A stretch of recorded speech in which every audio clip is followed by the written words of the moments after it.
తెరిచి దేవుని వాక్యం చదువుకుందాం. అమ్మ విశ్వాసం ఒప్పుకోలే తీండి టకటక చేద్దాం బిడ్డలారా. విశ్వాసం ఒప్పుకోలు బిడ్డలు నవ్వుతున్నా చెప్పట్లా. చదువుదాం చూడండి. చెప్పండి. నేను నా దేవుని ముద్దు బిడ్డను, నా ప్రభు అయిన యేసుక్రీస్తులో సంతోషంగా ఉన్నాను. నేను చాలా ఆనందంగా ఉన్నాను. నా హృదయంలో సమాధానం కలిగి ఉన్నాను. నేను ప్రతి విషయంలో విజయం సాధించాను. నా దేవుడు మంచి దేవుడు. యేసుక్రీస్తు నందలి విశ్వాస మూలముగా నా యొక్క సమస్త పాపముల నుండి నేను పవిత్రపరచబడ్డాను. ఇప్పుడు నేను నీతిమంతుడను. అందు కారణం నా ప్రభు అయిన యేసు రక్తం. నేను పేదరికం నుంచి విడిపించబడ్డాను. నేను గొప్ప ధనవంతుడను. అందు కారణం సిలువలో నా దరిద్రత కొట్టివేయబడింది. నేను యేసుక్రీస్తు దయ వలన నరకము నుండి తప్పించుకున్నాను. నేనే కాదు, ఆయన యందు విశ్వాసం ఉంచిన ఎవ్వరు కూడా నశించరు. నేను నిత్య జీవానికి వారసుడను. నా ప్రతి బలహీనత నుండి నా దేవుడు నన్ను విడిపించాడు. ప్రతి విధమైన అపవాది బంధకముల నుండి నేను విడిపించబడ్డాను. నేను దేవుని యొక్క మూడంచెల కంచెలో భద్రంగా ఉన్నాను. నేను, నా పిల్లలు, నా ఇంటివారు దేవుని భద్రతలో క్షేమంగా ఉన్నాము. నా దేవుడు ప్రేమగల దేవుడు. ఇంత మంచి దేవుడు ప్రపంచంలో ఇంకొకరు లేరు.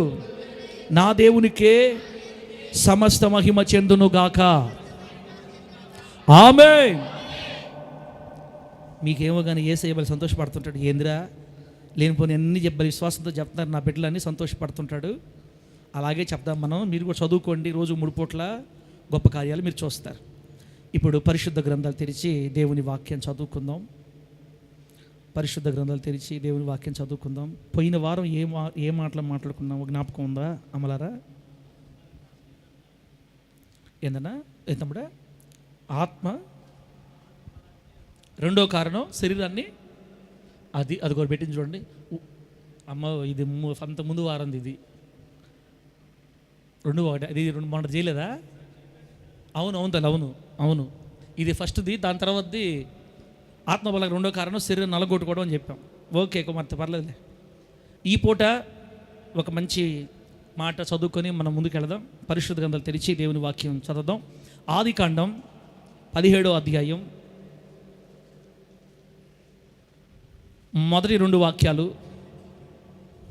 7వ వచనం 9 నుంచి 14 దాకా. ఏం చెప్పారు సార్ మీరు? ఎందుకు చెప్పారు? ఏంది మాకు ఎట్ట అర్థం అవుద్ది? నేనున్నాను కదమ్మా. ఆదికాండం 17వ అధ్యాయం దీని ఫస్ట్ 17వ అధ్యాయంలో ముందు 1-2 వాక్యాలు చదువుదాం. తర్వాత 7 చదువుదాం. తర్వాత 9 చదువుదాం. నేను చదువుతా మొదటి నుంచి. అబ్రాము 99 ఏండ్ల వాడైనప్పుడు యెహోవా అతనికి ప్రత్యక్షమై, నేను సర్వశక్తి గల దేవుడను, నా సన్నిధిలో నడుచుచు నిందారహితుడవై ఉండుము. 2వ వచనం. నాకును నీకును మధ్య నా నిబంధనను నియమించి అనే దగ్గర అండర్లైన్ గీత కొట్టండి. నాకును నీకును మధ్య నా నిబంధనను నియమించి నిన్ను అత్యధికముగా అభివృద్ధి పొందించేదనని అతనితో చెప్పాను. ఇప్పుడు 7వ వచనం. నేను నీకును నీ తరువాత నీ సంతానమునకును దేవుడనై ఉండునట్లు నాకును నీకును నీ తరువాత వారి తరములలో నీ సంతతికి మధ్య నా నిబంధనను నిత్య నిబంధనగా స్థిరపరచెదను. ఇప్పుడు 9 నుంచి. మరియు దేవుడు నీవు మాత్రమే గాక నీ తర్వాత వారి తరములలో నీ సంతతియు నా నిబంధనను గైకొనవలెను. నాకును నీకును నీ తర్వాత నీ సంతతికి నీ మధ్య మీరు గైకొనవలసిన నా నిబంధన ఏదనగా, మీలో ప్రతి మగవాడును సున్నతి పొందవలెను. మీరు మీ గోప్యాంగ చర్మమున సున్నతి పొందవలెను. అది నాకు నీకు మధ్యనున్న నిబంధనకు సూచనగా ఉండును. చదివిన ఈ వాక్యాలన్నింటినీ పరిశుద్ధాత్మదేవుడు మనకు అర్థమవునట్లు బోధించి వాక్యపు లోతులలో మనల్ని ప్రతిష్ఠించి పరిశుద్ధుల స్వాస్థ్యములో దేవుడు మనలందరినీ భద్రపరచును గాక. బిడ్డలారా, కొంతమంది కాళ్ళు నొప్పులతో అమ్మా అంటానే కూర్చోన్నారు కింద. రమాచలికి చాలాసార్లు చెప్తుండే కూర్చోమని కుర్చీలో కూర్చోవట్లా. అమ్మా ఎవరన్నా బాగలేని కూర్చోండి అమ్మా. అవి చూడండి, మనం కుర్చీలు దేనికి తెచ్చామో నాకు అర్థం కావట్లా. మనుషుల కోసం తెచ్చామా, షోకి తెచ్చామా? మీరేమో కూర్చోమంటే కూర్చోలేదు, మేము భక్తి పరులు మేము కూర్చోమన్నారు. అది హైరేస్ షాపులు వేసేస్తారు చూడండి, వేసి పెట్టేస్తున్నారు. వాడుకోండి, నొప్పులుగా ఉండేవాళ్ళు కూర్చోండి అక్క, ఇబ్బంది ఉంది అన్న. యోనన్న పిల్లలు గోడలు ఎక్కుతున్నారంట. ఎంత మంచివాళ్ళు మన పిల్లలు. ఏమన్నా జరిగిందంటే మళ్ళీ మన మీద పడతారు. ఆడ కూర్చోపోనా, నువ్వే వాళ్ళకి వాచ్మెన్ కూర్చో, వాళ్ళని పడి బడబడ లాగ కిందకి ఈడు. పిల్లల్ని ఏం చేద్దాం? చెక్కడ దొరకడ జాగ్రత్త. ముందు వచ్చాడా రైట్. బిడ్డలారా, ఇప్పుడు వాక్యంలోకి వెళ్దాం. కూర్చోన్నా, నువ్వు వాళ్ళ దగ్గర పరిచయం చేయి. దేవుని బిడ్డలారా, చదివిన వాక్యంలోకి వెళ్తున్నాం. ఇప్పుడు మనం చదివిన రెఫరెన్స్ అన్నింటిలో కూడా నిబంధన నిబంధన నిబంధన చదివాం. అబ్రహాముతో దేవుడు చెప్తున్నాడు ఈ మాట. అబ్రహాముతో దేవుడు ఏమంటాడంటే, అబ్రహమా, నాకు నీకు మధ్య ఒక నిబంధన నియమిస్తాను. ఆ నిబంధనను బట్టి నిన్ను అత్యధికంగా అభివృద్ధి చేస్తాను. ఈ నిబంధన నీతోనే కాదు, నీ తర్వాత తరాల్లో కూడా ఆ నిబంధన అలాగే కొనసాగాలి. నీతో నేను ఒక ప్రామిస్ చేస్తా, ఒక నిబంధన చేసుకుంటా. ఈ నిబంధనని నీకు, నీ పిల్లలకి అలాగే కొనసాగాలి. నీ తరాలకి నాకు మధ్య ఒక నిబంధన ఉండాలి అని అబ్రహాం గారు ఏ నిబంధన చేయాలో అక్కడ చక్కగా మాట్లాడాడు దేవుడు. ఇవన్నీ వివరించి చెప్తే మనకు టైం లేదు. నేనేం చెప్పాలనుకుంటున్నానో వాటి కరెక్ట్గా మీకు చెప్తా. ఈరోజు అంశం పేరు చెప్పుమా, పెట్టుమా, అర్థమైపోద్ది బిడ్డలకి. ఈరోజు అంశం రాసుకోండి, దేవుని యొక్క నిబంధనా జనులు. నాకు దీర్ఘం ఉండాలి, కుదురా? సరే వదిలేసి, దేవుని యొక్క నిబంధనా జనులు. మనము దేవుని యొక్క నిబంధన జనులుమి, దేవుని నిబంధన కలిగిన జనులుమి, దేవునితో నిబంధన చేయబడిన జనులుమి. అంటే ఎట్లా అర్థం చేసుకోవాలి సార్? నిబంధన అంటే ఇద్దరు మనుషులు ఒక మాట మీద ప్రమాణం చేసుకోవటం అన్నమాట. ఇద్దరు మనుషులు ఒక మాట మీద, ఇస్సాకన్నా, I command you out in the name of Jesus Christ. మరిపడి ఇస్సాకన్నా ఏం చెప్ప, ఒక మనుషులు ఇద్దరు మనుషులు ఒక మాట మీద ప్రమాణం చేసుకోవటం నిబంధన అంటే. అది మనం చేసుకునే నిబంధన లాంటిది కాదు. ఏదన్నా తేడా తూచ్ అని మళ్ళీ మరి అట్ట కాదు అది. ఆ రోజుల్లో నిబంధన చేస్తే దాన్ని ప్రాణం పోయిన నెరవేర్చేవాళ్ళు అనమాట. అబ్రహాము గారు తన కుమారుడికి భార్యను తీసుకురావడానికి తన ఇంట్లో పెద్దదాసు ఎలియాజర్ని పిలిచి నిబంధన చేయిస్తాడు, ప్రమాణం చేయిస్తాడు. తొడ కింద చేయి పెట్టి, మరి అదేం ప్రమాణం? వాళ్ళ రోజుల్లో అదొక ప్రమాణం. ఆ ప్రమాణంగా చేస్తే ఎంత కష్టమైనా పోయి పనిచేసి రావాల. తర్వాత యాకోబు గారు వాళ్ళ మేనమామ ఇద్దరు, లాబాను యాకోబు, తిరుగు ప్రయాణంలో తరుముకుంటూ వస్తే ఒక కొండ దగ్గర వాళ్ళిద్దరు నిబంధన చేసుకుంటారు. అలా చాలా నిబంధనలు ఉన్నాయి బైబిల్లో. అవన్నీ మీకు అవసరంలే. ఈరోజు మనం నేర్చుకోవాలనుకున్న మాట ఏంటంటే, మనము దేవుని ప్రజలమి, దేవుని నిబంధన జనులమి. దేవుడికి స్తోత్రం కలుగును గాక.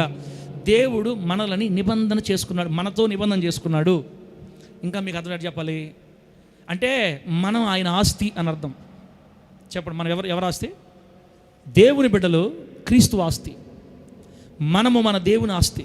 ఇంకా ముందుకు పోతే మీకు అర్థమవుద్ది, నేను ముందుకెళ్తా. అబ్రహాముతో దేవుడు ఒక మాట చెప్తున్నాడు, అబ్రహమా, ఈ భూమి మీద ప్రస్తుతానికి 10 కోట్ల మంది జనాభా ఉన్నారు. ఆ రోజుల్లో ఎన్ని కోట్ల మంది? 10 కోట్ల మంది జనాభా ఉన్నారు. వీళ్ళందరూ నా పక్షాన లేరు, నేను ఎవరో వాళ్ళకి తెలియదు. అందుకని ఈ 10 కోట్ల మందిలో నుంచి నిన్ను కోరుకుంటున్నాను. నేను ఈరోజు నిన్ను కోరుకున్నాను కదా, ఇక నీ నుంచి వచ్చే జనాభా అంతా కూడా నా జనాభా అయి ఉండాలి, నా జనమై ఉండాలి, నా ప్రజలై ఉండాలి. నీకు పుట్టే వాళ్ళందరూ ఎవరి ప్రజలై ఉండాలి? ఎవరి ప్రజలై ఉండాలి? ఏమయ్యా స్వామి, మిట్ట మధ్యాహ్నం ఏమన్నా ఇబ్బంది, ఏమన్నా జ్ఞానం ఉందా? ఏదో చెప్తున్నావు, ఎండకంటారా? అర్థం చేసుకో మర్యాదగా. నువ్వు ఏ డైలాగ్ వేసినా ఆడకే వస్తుంది బండి. అబ్రహాముతో దేవుడు ఏమంటున్నాడు? 10 కోట్ల మంది నా ప్రజలు కాదు, ఇక నుంచి నీలో నుంచి వచ్చే జనాభా అంతా, నీ సంతతంతా నా ప్రజలై ఉండునట్లుగా ఇప్పుడు నువ్వు నేను ఇద్దరు నిబంధన చేసుకుందాం. నా నిబంధన ఏంటో చెప్తా, ఆ నిబంధన నువ్వు నిర్వర్తించాలా. అది చేస్తే మన ఇద్దరి మధ్య నిబంధన ఉన్నట్టు అని అర్థం అని చెప్పాడు. సరే ప్రభువా, ఏమి నిబంధన? నేను నీతో చేయాల్సిన నిబంధన ఏంటంటే, నిన్ను అత్యధికంగా అభివృద్ధి పొందిస్తా, నిన్ను నేను ఆశీర్వదిస్తాను, అనేక జనాలకు తండ్రి అవుతావు. ఇక్కడ 17వ అధ్యాయము 2వ వచనం, 3వ వచనం, 4వ వచనం, 5వ వచనం, అంత నిబంధన అంతా అది. నిబంధన అంటే నిబంధన అంతా అదమ్మా. ఏం నిబంధన చేస్తున్నాడు అబ్రహాంతో? 2వ వచనం చూడండి, నిన్ను అత్యధికంగా అభివృద్ధి పొందిస్తా. ఇది ఫస్ట్ది, ఖచ్చితంగా నేను అభివృద్ధి చేస్తా. నిబంధనలో మొదటి పాయింట్. రెండో పాయింట్, అబ్రహాంతో చేసిన నిబంధనలు రెండో పాయింట్, ఇదిగో నా నిబంధన నీతో చేస్తున్నాను కదా, నీవు అనేక జనాలకి తండ్రి అవుతావు. ఇది రెండో పాయింట్. మొదటిది, అబ్రహాముని ఖచ్చితంగా దేవుడు, హలో తెలుగు తెలిసిన హల్లెలూయా అనండి. కేతురక్క చెప్పు, కేతురక్క. అబ్రహాముని దేవుడు అత్యధికంగా ఆస్వాదిస్తాడంట. రెండోది, ఆయన అబ్రహాం గారు అనేక జనాలకు తండ్రిగా చేస్తాడంట దేవుడే అబ్రహాం గారిని. మూడోది, ఈ రోజు నుంచి నీ పేరు అబ్రాము కాదు, అబ్రహాము అనబడుతుంది. ఎందుకంటే నేను జనాలకు తండ్రిగా చేయబోతున్నాను, నేను జనములకు తండ్రిగా చేయబోతున్నా. ఇదొక నిబంధన. నాలుగోది, అత్యధికముగా నీకు సంతాన వృద్ధి కలుగు చేసి నీలో నుండి జనములు వచ్చినట్లుగా చేస్తా, రాజులను నీలో నుండి వస్తారు. ఇది 4వ పాయింట్ నిబంధన. తర్వాత 7వ వచనం ఏముంది? నీ తర్వాత నీ పిల్లలతో కూడా నా నిబంధన నిత్య నిబంధనగా స్థిరపరుస్తాను. తర్వాత 5వ 6వ చూడండి. తర్వాత అబ్రహాముతో చేసిన నిబంధనలో ఇదొక భాగం, ఇది లాస్ట్ భాగం. 8వ వచనం, నీకును నీ తర్వాత నీ సంతతికి నీవు పరదేశివయ్యున్న దేశం అనగా కనాను అనే దేశం అంతటిని నిత్య స్వాస్థ్యంగా ఇచ్చి నీ ప్రజలకి, నీ బిడ్డలకి, నీ సంతానానికి నేను దేవుడనై ఉంటాను. దేవుడి నామానికి మహిమ కలుగునుగాక. ఇది అబ్రహాముతో చేసిన నిబంధన. సుభాషితం తల్లి, ఎవరితో చేసిన నిబంధన అమ్మా? అబ్రహాముతో చేసిన నిబంధన. అన్ని ఆశీర్వాదాలే బాబన్న అన్ని. ఇప్పుడు మనం చదివిన శాపాలా ఆశీర్వాదాలా? బాబన్న శాపాలా?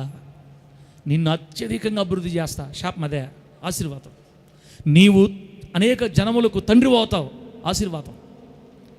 నీ పిల్లలకు కూడా నేను దేవుడినై ఉంటా, ఆశీర్వాదం. ఆ తర్వాత నీలో నుంచి రాజులు వస్తారు, గొప్ప జనాలు వస్తారు, ఆశీర్వాదం. నీ బిడ్డలతో కూడా నేను నిబంధన చేస్తున్నా, ఆశీర్వాదం. నువ్వు ఏ దేశంలో అయితే పరదేశ కాపురం ఉన్నావో ఈ దేశమంతటిని నీ పిల్లలకి నేను స్వాస్థ్యంగా, హక్కుగా ఈ దేశమంతటిని నీ బిడ్డలకి ఇస్తా. ఆశీర్వాదం, శాపమా? ఆశీర్వాదం. ఒక 5-6 ఆశీర్వాదాలు అన్నీ కలిపి ఒక నిబంధనగా అబ్రహాముతో దేవుడు చేస్తున్నాడు. ఆమె చెప్పండి గట్టిగా. ఇప్పుడు మనం అదే దేవుడిని కదా మనం ఆరాధించేది, అబ్రహాము దేవుడినే కదా మనం ఆరాధించేది. ఇప్పుడు మనకు కూడా ఆయన చెప్పాలి కదా, ఏమని? నా బిడ్డ నిన్ను అత్యధికంగా దీవిస్తా. ఏం హోసన్నా, అవునా కదా? నిన్ను మామూలుగా రాలగొట్ట, నీకు ఉన్నదంతా ఓడ పెడతాంటాడు దేవుడా. అట్లా ఓడ పెరిగితే దేవుడు ఎందుకు అవుతాడు చెప్పండి? మనం తెలియక అబ్రహాముతో చేసిన ఆ ఆశీర్వాదం, ఆ నిబంధనే మనతో కూడా దేవుడు చేశాడు. మనమందరం నిజంగా బిడ్డరా నిబంధన జనులు, మీ దేవునితో నిబంధన చేయబడిన జనులు మనం.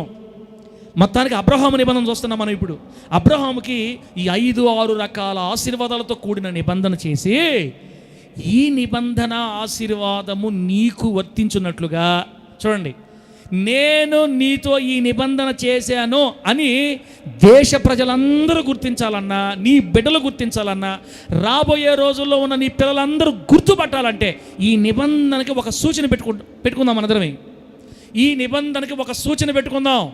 ఆ సూచన ఏంటంటే ప్రతి మగవాడు సున్నతి పొందాలి. చెప్పండి, ప్రతి మగవాడు ఏం పొందాలి? సున్నతి. ఎందుకయ్యా సున్నతి? మా పితరుడైన అబ్రహాముతో దేవుడు నిబంధన చేశాడంట. ఈ దేశం అంతటి మాకు ఇస్తానన్నాడు, మమ్మల్ని అత్యధికంగా దీవిస్తానన్నాడు, మాలో నుంచి రాజులు వస్తారని చెప్పాడు దేవుడు, గొప్ప జనముగా మేము మారుతామని చెప్పాడు దేవుడు, ఈ దేశం అంతా మాకు ఇస్తానన్నాడు దేవుడు. ఇదే మా దేవుడు మా పితరుడైన అబ్రహాముతో చేసిన నిబంధన. ఆ నిబంధనకు గుర్తే, సూచనే మేము ఇప్పుడు చేసుకునే సున్నతి. అమ్మా, సున్నతి అంటే తెలుసు కదా, పెద్దవాళ్ళకి తెలిసి ఉంటుంది. ఈ ముస్లిమ్స్ చేస్తారే, అసలు అది స్టార్ట్ చేసిన వాళ్ళు కాదు, మన దగ్గర నుంచి స్టార్ట్ అయింది. అది అబ్రహాం గారి దగ్గర నుంచి స్టార్ట్ అయింది. అబ్రహాం గారిలో నుంచే కదా వీళ్ళందరూ వచ్చింది. కెతురా పిల్లలు, హాగర్ పిల్లలంతా హాగర్ పిల్లలకి, కెతురా పిల్లలకి, అందరికీ మగ పిల్లలకి అబ్రహాం గారు సున్నతి చేశారు. ఇక అక్కడి నుంచి అలవాటు వచ్చేసి ఇప్పుడు కూడా అది మన మధ్య కనబడతా ఉందన్నమాట. అది మన దేవుడు పెట్టిన నిబంధనే బిడ్డరా. అది పాత నిబంధనలో ఉన్న నిబంధన, అబ్రహాము గారి నిబంధన అనమాట. ఇది అబ్రహాము గారికి దేవుడు చేసిన నిబంధన బిడ్డరా. ఇప్పుడు నేనేం చెప్తాను మీకు, అబ్రహాముతో దేవుడు ఒక నిబంధన చేశాడు, ఆశీర్వాద నిబంధన. దానికి సూచన ఏం చెప్పాడంటే, ఇదిగో ప్రతి మగవాడు తన గోప్యాంగ చర్మమును సున్నతి పొందాలి అని. ఇప్పుడు రాసుకోండి, రాసావా? First point రాసావా? పెట్టి అది రాసుకోండి. గోప్యాంగ చర్మమున పాక యావత్తుండాలమ్మా. గోప్యాంగ చర్మమున సున్నతి పొందినవారు లోకము నుండి దేవుని కొరకు వేరు చేయబడిన దేవుని నిబంధనాజనులు. పాత నిబంధన సంగతి చెప్తున్నా నేను, పాత నిబంధన కాలం సంగతి ఇది. పాత నిబంధనలో ఆ రోజుల్లో ఎవరైతే సున్నతి పొంది ఉంటారో వాళ్ళు దేవునికి చెందిన ప్రజలుగా గుర్తించేవాళ్ళు ఆ రోజుల్లో. ఇస్తాకన్నా అబ్రహాం గారి కాలం దగ్గర మనం కానీ పోతే ఎవరైతే సున్నతి చేసుకుంటారో వాళ్ళే దేవునితో నిబంధన చేయబడిన ప్రజలు, వాళ్ళు దేవుని బిడ్డలు ఆ రోజుల్లో. వాళ్ళని చూసి గుర్తుపట్టేయచ్చు. ఇంకా ఈ అబ్రహాము సంతానం తప్ప ఇంకెవ్వరు సున్నత అలవాటే లేదు, అసలు సున్నతన ఆచారమే లేదు ఆ రోజుల్లో. ఈ సున్నతిని ప్రవేశపెట్టింది దేవుడే తన బిడ్డలకి. ఎవరైతే సున్నతి పొందుతారో వాళ్ళే నా బిడ్డలు. ఓకేనా? ఇప్పుడు రెండో మాట చూడండి, లేవికాండం 26వ అధ్యాయం 12వ వచనం. లేవికాండం 26వ అధ్యాయం 12వ వచనం ఏముందంటే, ఎప్పుడైతే మీరు సున్నతి పొందుతారో నేను మీకు దేవుడినై ఉంటాను, మీరు నాకు ప్రజలై ఉంటారు. దేవుడికి స్తోత్రం కలుగును గాక. గట్టి చెప్పండి హల్లెలూయా. మీకు ఏం చెప్తాను, అల్లు కూడా చెప్పినట్లేరు. ఇర్మియా గ్రంథం 30:22 తీయండి అమ్మ. సున్నతి పొందిన తర్వాత ఏం జరగద్ది మనకి? సున్నతి పొందితే ఏం జరగద్ది? ఇర్మియా గ్రంథం 30వ అధ్యాయం 22వ వచనం నేను చదువుతున్నా చూడండి, మీరు గుర్తుపెట్టుకోండి. 30:22లో అప్పుడు మీరు నాకు ప్రజలయ్యుందురు, నేను మీకు దేవుడినయ్యుందును. ఎప్పుడు? సున్నతి నిబంధనకు గుర్తుగా సున్నతి పొందినప్పుడు మీరు నాకు ప్రజలై ఉంటారు, నేను మీకు దేవుడినై ఉంటా. అదే ఇర్మియా గ్రంథం 31వ అధ్యాయం 1వ వచనం చూడండి, అక్కడే పక్కనే యెహోవా వాక్కు ఇదే, ఆ కాలమున నేను ఇశ్రాయేలు వంశస్థులందరికీ దేవుడినయ్యుందును, వారు నాకు ప్రజలయ్యుందురు. దేవుడికి స్తోత్రం కలుగును గాక. అమ్మా నేను ఏదో పెద్ద చెప్పట్లేదు, నిబంధన ఉన్నవాళ్ళే దేవుని బిడ్డలు అని చెప్పడానికి ప్రయత్నం అంతా. దేవునితో మనం నిబంధన చేయబడిన ప్రజలమై ఉండాలి. అందుకే మన అంశం పేరు కూడా దేవుని నిబంధన జనులు, దేవుని యొక్క నిబంధన జనులు అనమాట. మనం ఆయన బిడ్డలమి. ఎలాగో మీకు ఇప్పుడు ఏమిలే, కొంతమంది ఏమనుకుంటారంటే ఇక్కడ ఏదన్నా దేవుడు మేలు చేయాలన్నా, స్వస్థత చేయాలన్నా, ఆరోగ్యం ఇవ్వాలన్నా, ఆస్వాదించాలన్నా నాలాంటి వాళ్ళు ఎందుకు ఆస్వాదిస్తాడు? నేను బుడబొక్కలకి బుడబొక్కలోని నేనా ఏ ఉండకూడదు, అన్నీ ఉన్నాయి మొత్తం. పైకే స్తోత్రాలు ఆత్రాలు, లోపలంతా గోత్రాలే. జీవితమే బాగోలేదు. యేసు ప్రభు మేలు చేస్తే నాలాంటి వాళ్ళకి ఎందుకు చేస్తాడు? అదిగో ఇశ్రాయేలు భాష తెల్లగా కట్టుకొని తెల్ల బట్టలేసి ఆయన చేస్తాడు దేవుడు. ఏదో పాస్టర్ అమ్మకి చేస్తాడు, ప్రార్థన చేస్తుంటుంది కాబట్టి. అలా అలా ముందు వరుసలో కూర్చోండి, వాళ్ళు ఏమైనా ప్రార్థనలో ఉంటే వాళ్ళు ఏమైనా చేస్తారేమో, లేకపోతే సుభాష్ వాళ్ళు ప్రార్థన చేస్తారు, వాళ్ళకేమో చేస్తాడేమో. నాలాంటి గలీజ్ వాళ్ళకి ఏం చేస్తాడు దేవుడు? నువ్వు ఎన్ని వాక్యాలు అని చెప్పుకో, నాలాంటి గలీజ్ వాళ్ళకి దేవుడు చేయడు అని ఎవరైనా దిగులు పడతా, కృంగిపోయి దేవుడికి మీకు సంబంధం లేనట్టు దిగులు పడతా, టెన్షన్ పడతా, బాధపడతా, మనశ్శాంతి లేక, ఆదరణ లేక, నెమ్మది లేక, దేవుడికి నాకు సంబంధం లేదు, నేను గలీజోడిని, ఆయన పరిశుద్ధుడు, ఆయన దేవుడు, నాకు తొందరలో ఉంది ముసళ్ళ పండగ అని మనల్ని మనమే ఏం చేసుకుంటా, తిట్టుకుంటా, మనల్ని మనమే చిన్నచూపు చూసుకుంటా, ఏమాత్రం ధైర్యం లేకుండా దేవుని ముందు రావడానికి కనీసం మనసు కూడా లేకుండా, మనలో ఉన్న బలహీనతలను బట్టి, పాపాన్ని బట్టి గందరగోళం అయిపోయి మనశ్శాంతి లేకుండా మందిరంలో ఎక్కడో మూల కూర్చుంటుంటే, అలా విసిగిపోయి వేసారిపోయి నేను మంచిదాన్ని కాదు, నేను మంచివాడిని కాదు, దేవుడి దృష్టిలో నేను చెడ్డదాన్ని అనుకుంటున్న వాళ్ళతో ధైర్యము చెప్పి పంపించడానికి ఈ వాక్యం. దేవుడికి స్తోత్రం కలుగును గాక. బతికిపోయానమ్మా, ఇప్పుడు అర్థమైంది ఒక మాట మీకు. ఇప్పుడు బతికిపోయినాను, అర్థమైన వాళ్ళు గట్టిగా హల్లెలూయా చెప్పండి. ఇంకోసారి చెప్పు, హల్లెలూయా హల్లెలూయా. ఎవరి కోసం వాక్యం? దేవుడికి నాకు టచ్ లేదు. అమ్మో నేను మామూలుని కాదు, నేను మామూలుదాని కాదు, నేనా సంవత్సరంకి వస్తారు చర్చికి, నాకు చేస్తాడు దేవుడా. నేను ఒక పనికి మళ్ళిందండి, మా ఆయన ఒక పనికి మళ్ళినాడు, నా నా నా కొడుకున్నాడే వాడొక వేస్ట్ ఫెలో. మేము అందరం చర్చికి మాకెందుకు చేస్తాడు దేవుడు? అమ్మో, ఆయన పరిశుద్ధులకు దేవుడు, ఆయన పరిశుద్ధులకే చేస్తాడు. గొప్ప భక్తి పరులు చేస్తాడు, ప్రార్థనా పరులకు చేస్తాడు, ఏదైనా మేలు చేస్తాడు, నాకెందుకు చేస్తాడని ఎవరైనా ఒకవేళ కృంగిన మనసుతో దేవుడు నన్ను చూడట్లేదు, నన్ను పట్టించుకోడు, నా పాపాన్ని బట్టి అని దిగులు పడతా వస్తే దేవునికి మనకి ఉన్న రిలేషన్ ఏంటో చెప్పడానికి నేను పూనుకున్నా ఈరోజు. దేవుడికి స్తోత్రం కలుగును గాక. అలా మీకు చెప్పడానికి, మన గురించి చెప్పే ముందుగా బైబిల్లో స్టార్టింగ్ నుంచి చెప్పుకుంటూ వస్తున్నా. ఫస్ట్ మనం అబ్రహాం గారిని చూసాం. అబ్రహాం గారితో దేవుడు ఏమంటాడంటే, ఈ రోజు నుంచి నువ్వు నా వాడివి, నీవు నా వ్యక్తివి, నా బిడ్డవి, ఇక నీకు పుట్టే సంతానం అంతా కూడా నా ప్రజలై ఉంటారు, నేను వాళ్ళకి దేవుడినై ఉంటా, నీ బిడ్డలు నాకు ప్రజలై ఉంటారు. అయితే అంత మాత్రమే కాదు, ఇదిగో నేను ఇలా దీవిస్తా, ఇది నిబంధన చేస్తున్నా నీతో, ఈ నిబంధన నిశ్చయంగా నెరవేరుస్తా. అయితే ఈ నిబంధన గుర్తుపెట్టుకుందాం మనందరమే. ఆ గుర్తు ఏంటంటే, నీకు పుట్టే ప్రతి మగపిల్లవాడు 8 దినాల వయసు వచ్చినప్పుడు, 8 దినాలమ్మా, 8 దినాలు కానీ అంటారా, 8 దినాల వయసు వచ్చినప్పుడు వాళ్ళని తీసుకెళ్ళి సున్నతి చేయించాలి. ఆ సున్నతే దేవుడు నా పితరులతో నిబంధన చేశాడు అని నీ బిడ్డలు గుర్తుపెట్టుకోవాలి. ఆ సున్నతిని గుర్తుగా ఇస్తున్నానని చెప్పాడు. ఎప్పుడైతే ఒక వ్యక్తి సున్నతి చేసుకుంటాడో ఆ రోజు ఏమవుద్దంటే, అతనికి యెహోవా దేవుడుగా మారతాడంట. ఆ బిడ్డ దేవుడి ప్రజలుగా మారిపోతారు. దేవుడికి స్తోత్రం కలుగును గాక. అదే ఇప్పుడు చదివేమాట, గోప్యాంగ చర్మమున సున్నతి పొందిన వారు లోకములో నుండి దేవుని కొరకు వేరు చేయబడిన దేవుని నిబంధన జనులు అని. నెక్స్ట్ పాయింట్ పెట్టమా, ఇంకోటి పెట్టాం కదా, అదిగో గోప్యాంగ చర్మమున సున్నతి పొందిన వారు దేవుని ప్రజలు అవుతారు, ఆయనే వారికి దేవుడుగా మారతాడు. ఇది మొత్తం మీద అదే పాయింట్ మనం చెప్పింది. రైట్, ఇప్పుడు నెక్స్ట్ పాయింట్ చూడండి. అబ్రహాం నిబంధన అయిపోయిందా? మన దాకా రావాలి మనం. రెండో నిబంధన చూడండి. రెండో నిబంధన నిర్గమకాండం 24వ అధ్యాయం. ముగిచ్చేస్తానమ్మా, 19 నిమిషాలు నేను స్టార్ట్ చేసి ముగిచ్చేస్తా. నిర్గమకాండం 24వ అధ్యాయం 5 నుంచి 8 దాకా చదివితే అక్కడ ఒక నిబంధన ఉంది. మళ్ళీ ఇంకొక నిబంధన చేశాడు దేవుడు. ఇది అబ్రహాం పిల్లలతో చేశాడు ఈ నిబంధన. ఫస్ట్ అబ్రహాంతో చేశాడు, ఇప్పుడు మరి అబ్రహాం పిల్లలతో చేస్తున్నాడు. నిర్గమకాండం 24వ అధ్యాయం 5 నుంచి అదేముందంటే, ఇజ్రాయేలీలలో యవనస్తులను పంపగా వారు దహన బలులను నర్పించి యెహోవాకు సమాధాన బలులుగా కోడెలను వధించిరి.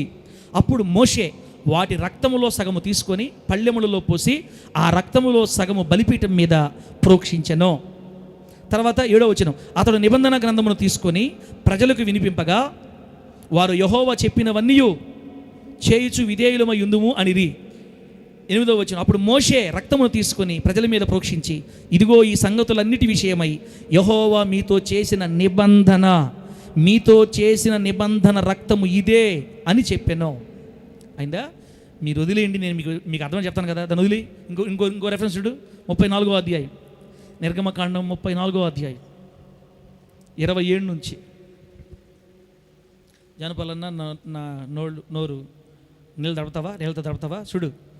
34వ అధ్యాయం 27 నుంచి. నిర్గమకాండం 34:27. మరి యెహోవా మోషేతో ఇట్లనెను, ఈ వాక్యములను వ్రాసికొనుము, ఏలయనగా ఈ వాక్యములను బట్టి నేను నీతోనూ ఇశ్రాయేలీలతోనూ నిబంధన చేసి ఉన్నాను. అదిగో చూడండి, మొదట అబ్రహాముతో నిబంధన చేశాడు, ఇప్పుడు మరలా మోషేతోటి ఇశ్రాయేలుతోటి మళ్ళీ నిబంధన చేస్తాడు. ఇది రెండో నిబంధన. పాత నిబంధనలోనే 2 నిబంధనలు ఉన్నాయి. అది అబ్రహాము నిబంధన, ఇది ఇజ్రాయేలుతో చేసిన నిబంధన. నేను నీతోనూ ఇశ్రాయేలుతోనూ నిబంధన చేసి ఉన్నాను. ఏంద నిబంధన? 28వ వచనం, అతడు 40 రేయింబగళ్ళు యెహోవాతో కూడా అక్కడ ఉండెను, అతడు భోజనము చేయలేదు, నీళ్లు తాగలేదు. అంతలో ఆయన ఆ నిబంధన వాక్యములను అనగా 10 ఆజ్ఞలను ఆ పలకల మీద వ్రాసెను. దేవునికి స్తోత్రం కలుగును గాక. గట్టి చెప్పండి హల్లెలూయా. బతుకుండేవాళ్ళు అడుగులేనమ్మా, బతుకుండేవాళ్ళు ఆగండమ్మా, మీరు బతుకున్నారులే.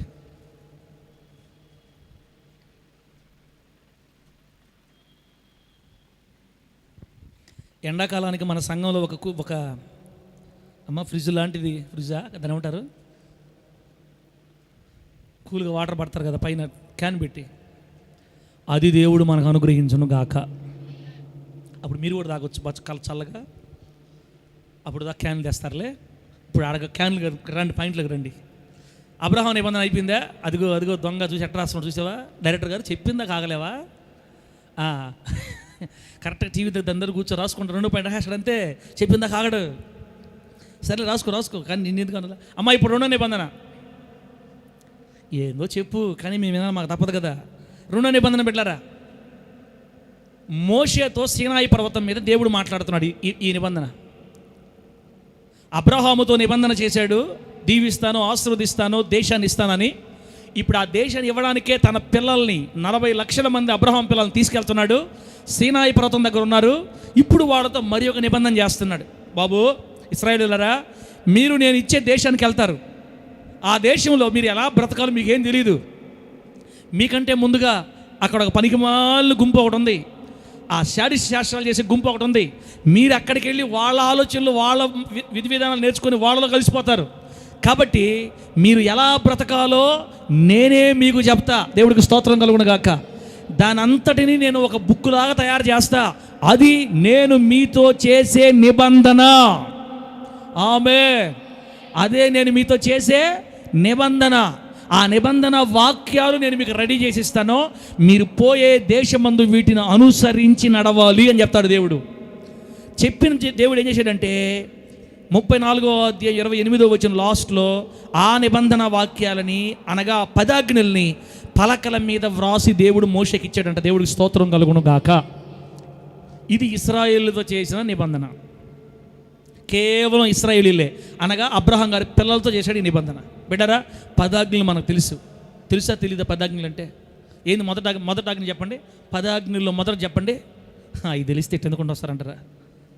అమ్మ, అవి తెలిస్తే ఎట్టు ఎందుకుంటాము?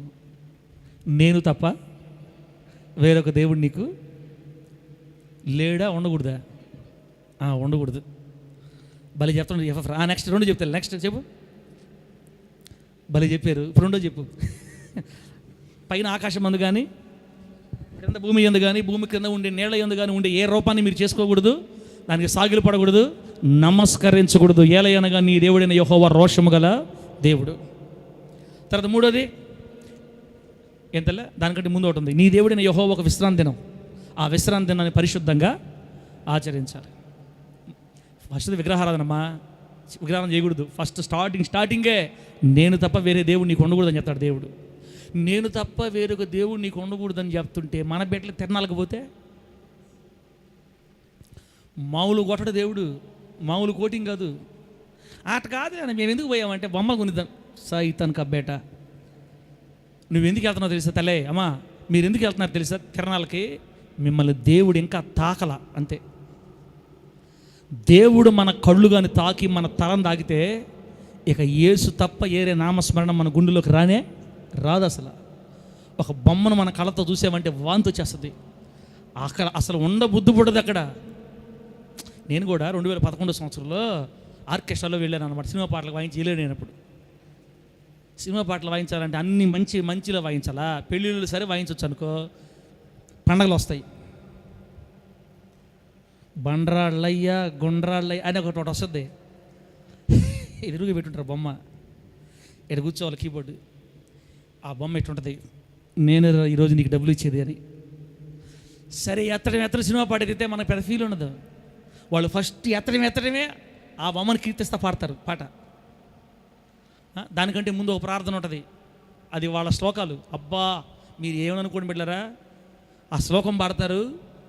శ్లోకం తర్వాత దేవుడు పాట ఒకటి పాడతారు. ఈ 2 పాటలు అయ్యేదాకా నా మనసు ఉండేదన్నా, ఈ బతికితే ఎందుకు, సస్తే ఎందుకు అంటే నేను బతకడానికి ఈ బొమ్మల దగ్గరికి వచ్చి బొమ్మలు కీర్తించాలా? అంటే ఇంకదే వాయించాలి, ఇంకా చేసి వర్ణం చెప్పాలి మీకు చేసిన అంటే తిరణాలకు ఎందుకు పోకూడదు చెప్పాలని ఈయన చెప్పాలి మీకు. అది అయిపోయిందా, నెక్స్ట్ వాళ్ళు పాడేస్తారు. ఏ దేవుడు అయితే ఆ దేవుడు, ఏ సీజన్ అయితే ఏ పండగ అయితే ఆ పాటలు అన్నమాట. వాళ్ళు పాటలు వేస్తారు. ఢన్ ఢన్ ఢన్ ఢన్ ఢన్ ఢన్ అని వస్తుందన్న పాటలు. ఇంకా వాయిస్తూ ఉండాలి నేను. ఏందిరా ఈ కర్మ, ఒరే ఏందిరా నీకు. అప్పుడు సేవలో లేం కదా, సేవలకు రాలా. పాస్టర్ గారు కుమారుడిగా వాక్యం చేత వస్తున్నా అంతే, సేవలకు రాలా. అయినా నా మనసు ఏముండే తెలుసా? ప్రభువా, నీకు ఇష్టం అయితే నన్ను తీసేసుకోవద్దు ఈ భూమి మీద. ఎప్పుడు దాకా? ఆ 2 పాటలు అయ్యేదాకే. ఆ 2 పాటలు అయిపోతాయా, 3వ పాట ఏం పాట తెలుసా? ఆ ఆకలి వేస్తే అన్నం పెడతాను, వచ్చేయి నువ్వు ఇదే పాట. అది వచ్చింది అనుకో మైండ్ ఫ్రెష్ అయిపోద్ది. ఇంకా ఎన్ని పాటలు పాడినా పెద్ద ఫీలింగ్ కూడా కాదు నాకు. ఆ మూడో పాట దాకా వచ్చేదానికి ఎన్ని దాటుకు రావాలా, గుండెలు పొడిచేటట్టు ఉండేది. అయితే బిడ్డలారా, దేవుని మహాదయ వల్ల మార్చిలో వెళ్ళాను నేను, 2011 మార్చిలో వెళ్ళాను. డిసెంబర్ 31 దేవుడు నాతో మాట్లాడాడు. ఏం మాట మాట్లాడాడు తెలుసా? ఇదిగో ఈ మాటే మోషే గారితో మాట్లాడతా. ఐగుప్తు పాప భోగములను, ఎంత మంచి మాట అంటే ఆ రోజు నాతో దేవుడు మాట్లాడాడు. ఐగుప్తు యొక్క అల్పకాల పాప భోగము అనుభవించుట కంటే దేవుని ప్రజలతో కూడా శ్రమ అనుభవించుట మేలుని ఎంచి ఆ ఫరో కుమారుని అనిపించుకోవడానికి మోషే ఒప్పుకోలేదని రాయబడింది అక్కడ. ఆ మాట పట్టుకుందా నన్ను. ప్రభువా, రాజరికాన్ని రాజనగరును వదులుకొని అడవిలోకి వెళ్ళిపోయాడు నీ బిడ్డ. నేను కూడా బతికితే బతత, ఈ సినిమాలొద్దు, ఈ పాటలొద్దు. నేను ఆపేసేటప్పుడు నాకు ఎంత ఇస్తారో తెలుసా? ఒక్క ప్రోగ్రాంకి 1500 ఇచ్చేవాళ్ళు. నేను ఎప్పుడైతే ఆపేద్దాం అనుకున్నానో 2000 పెంచారు మాకు. ఒక్క 3 గంటలు కానీ వాయిస్తే 2000. అది కూడా మేమే నేర్చుకొని వాయిస్తామా? తత్తుసు ఆ పాటలు పెట్టేస్తారు, మేము యాక్షన్ చేస్తూ ఉంటాం అనమాట. ఈజీగా 2000. అప్పుడు నెలకి బిడ్డరా 20,000 30,000 అప్పట్లో వచ్చేదనమాట. మన క్రైస్తవులందరూ పాప దాంట్లోనే ఉన్నారు ఇప్పటికి కూడా చాలామంది. నేను చెప్పా, అన్న నేను ఇంకా రాదలుచుకోవట్లేదు, నేను ఆపేద్దాం అనుకుంటున్నాను. ఏమయ్యా మైండ్ పోయిందా నీకు? 700కి చేరావు, 2,000కి వచ్చింది. ఇప్పుడు ఎవరన్నా మెంటలోళ్ళు మరి మనకి ప్రోగ్రాం లేక అల్లాడేవాళ్ళు ఉంటే, ఏదో నీకు పిలిచి ఇస్తుంటే నువ్వేం ఆపేస్తానంటున్నావు? ఆయన కూడా క్రిస్టియనే, మా ఓనర్ కూడా క్రిస్టియనే.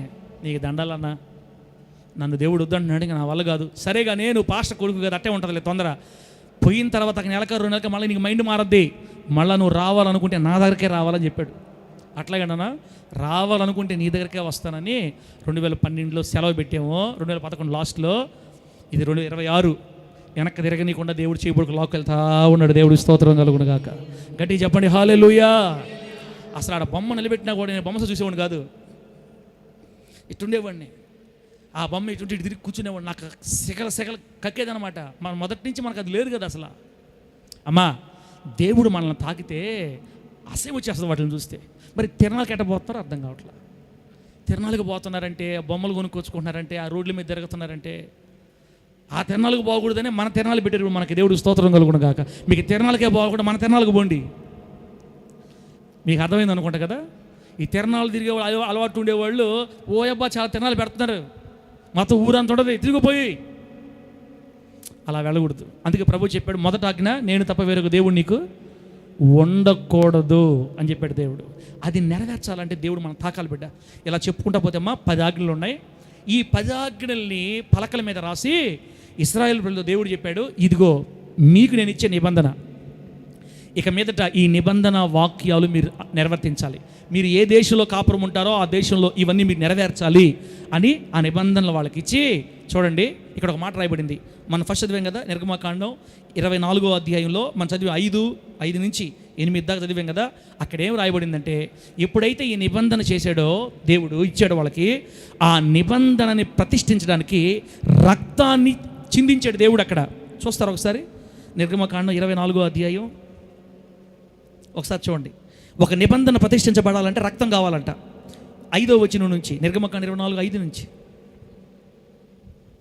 అడేముంది, ఇశ్రాయేలులో యవనస్తులు పంపగా వారు దహన బలులు నర్పించి యెహోవాకు సమాధాన బలులుగా కోడెలను వధించిరి. ఎదుగు చూడండి, కోడెల్ని దూడల్ని వధించారంట. మోషే వాటి రక్తములో సగము తీసుకొని పళ్ళెములో పోసి ఇప్పుడు చూడండి 8వ వచనం, మోషే ఆ రక్తం తీసుకొని ప్రజల మీద ప్రోక్షించి, ఇదిగో ఈ సంగతులన్నిటి విషయమై యెహోవా మీతో చేసిన నిబంధన రక్తం ఇదే. 10 ఆజ్ఞలు పాటించమని దేవుడు వాళ్ళకి నిబంధన ఇచ్చిన తర్వాత ఆ నిబంధనని ప్రతిష్ఠించడానికి మోషే ఒక జంతువులు బలిచ్చి కోడెల్ని ఆ రక్తం పళ్ళెంలో పెట్టి, ఆ పళ్ళెంలో రక్తాన్ని మందిరంలో ఉన్న వస్తువుల మీద, మందిరంలో నిలబడినటువంటి ప్రజలందరి మీద రక్తాన్ని ప్రోక్షించి, ఇక నుంచి ఈ నిబంధన మీరు నిర్వర్తించాలి అని దేవుడు తన ప్రజలతో 2వ నిబంధన చేసినట్టు మనం అక్కడ రాయబడింది. ప్రభునామానికి మహిమ కలుగును గాక. గట్టిగా చెప్పండి హల్లెలూయా. ఇప్పుడు ఆ పాయింట్ చూస్తే మీకు ఇంకా బాగా అర్థమవుతుంది. పెట్టు, ఆ పాయింట్ పెట్టుమా, ఆ పాయింట్ పెట్టు.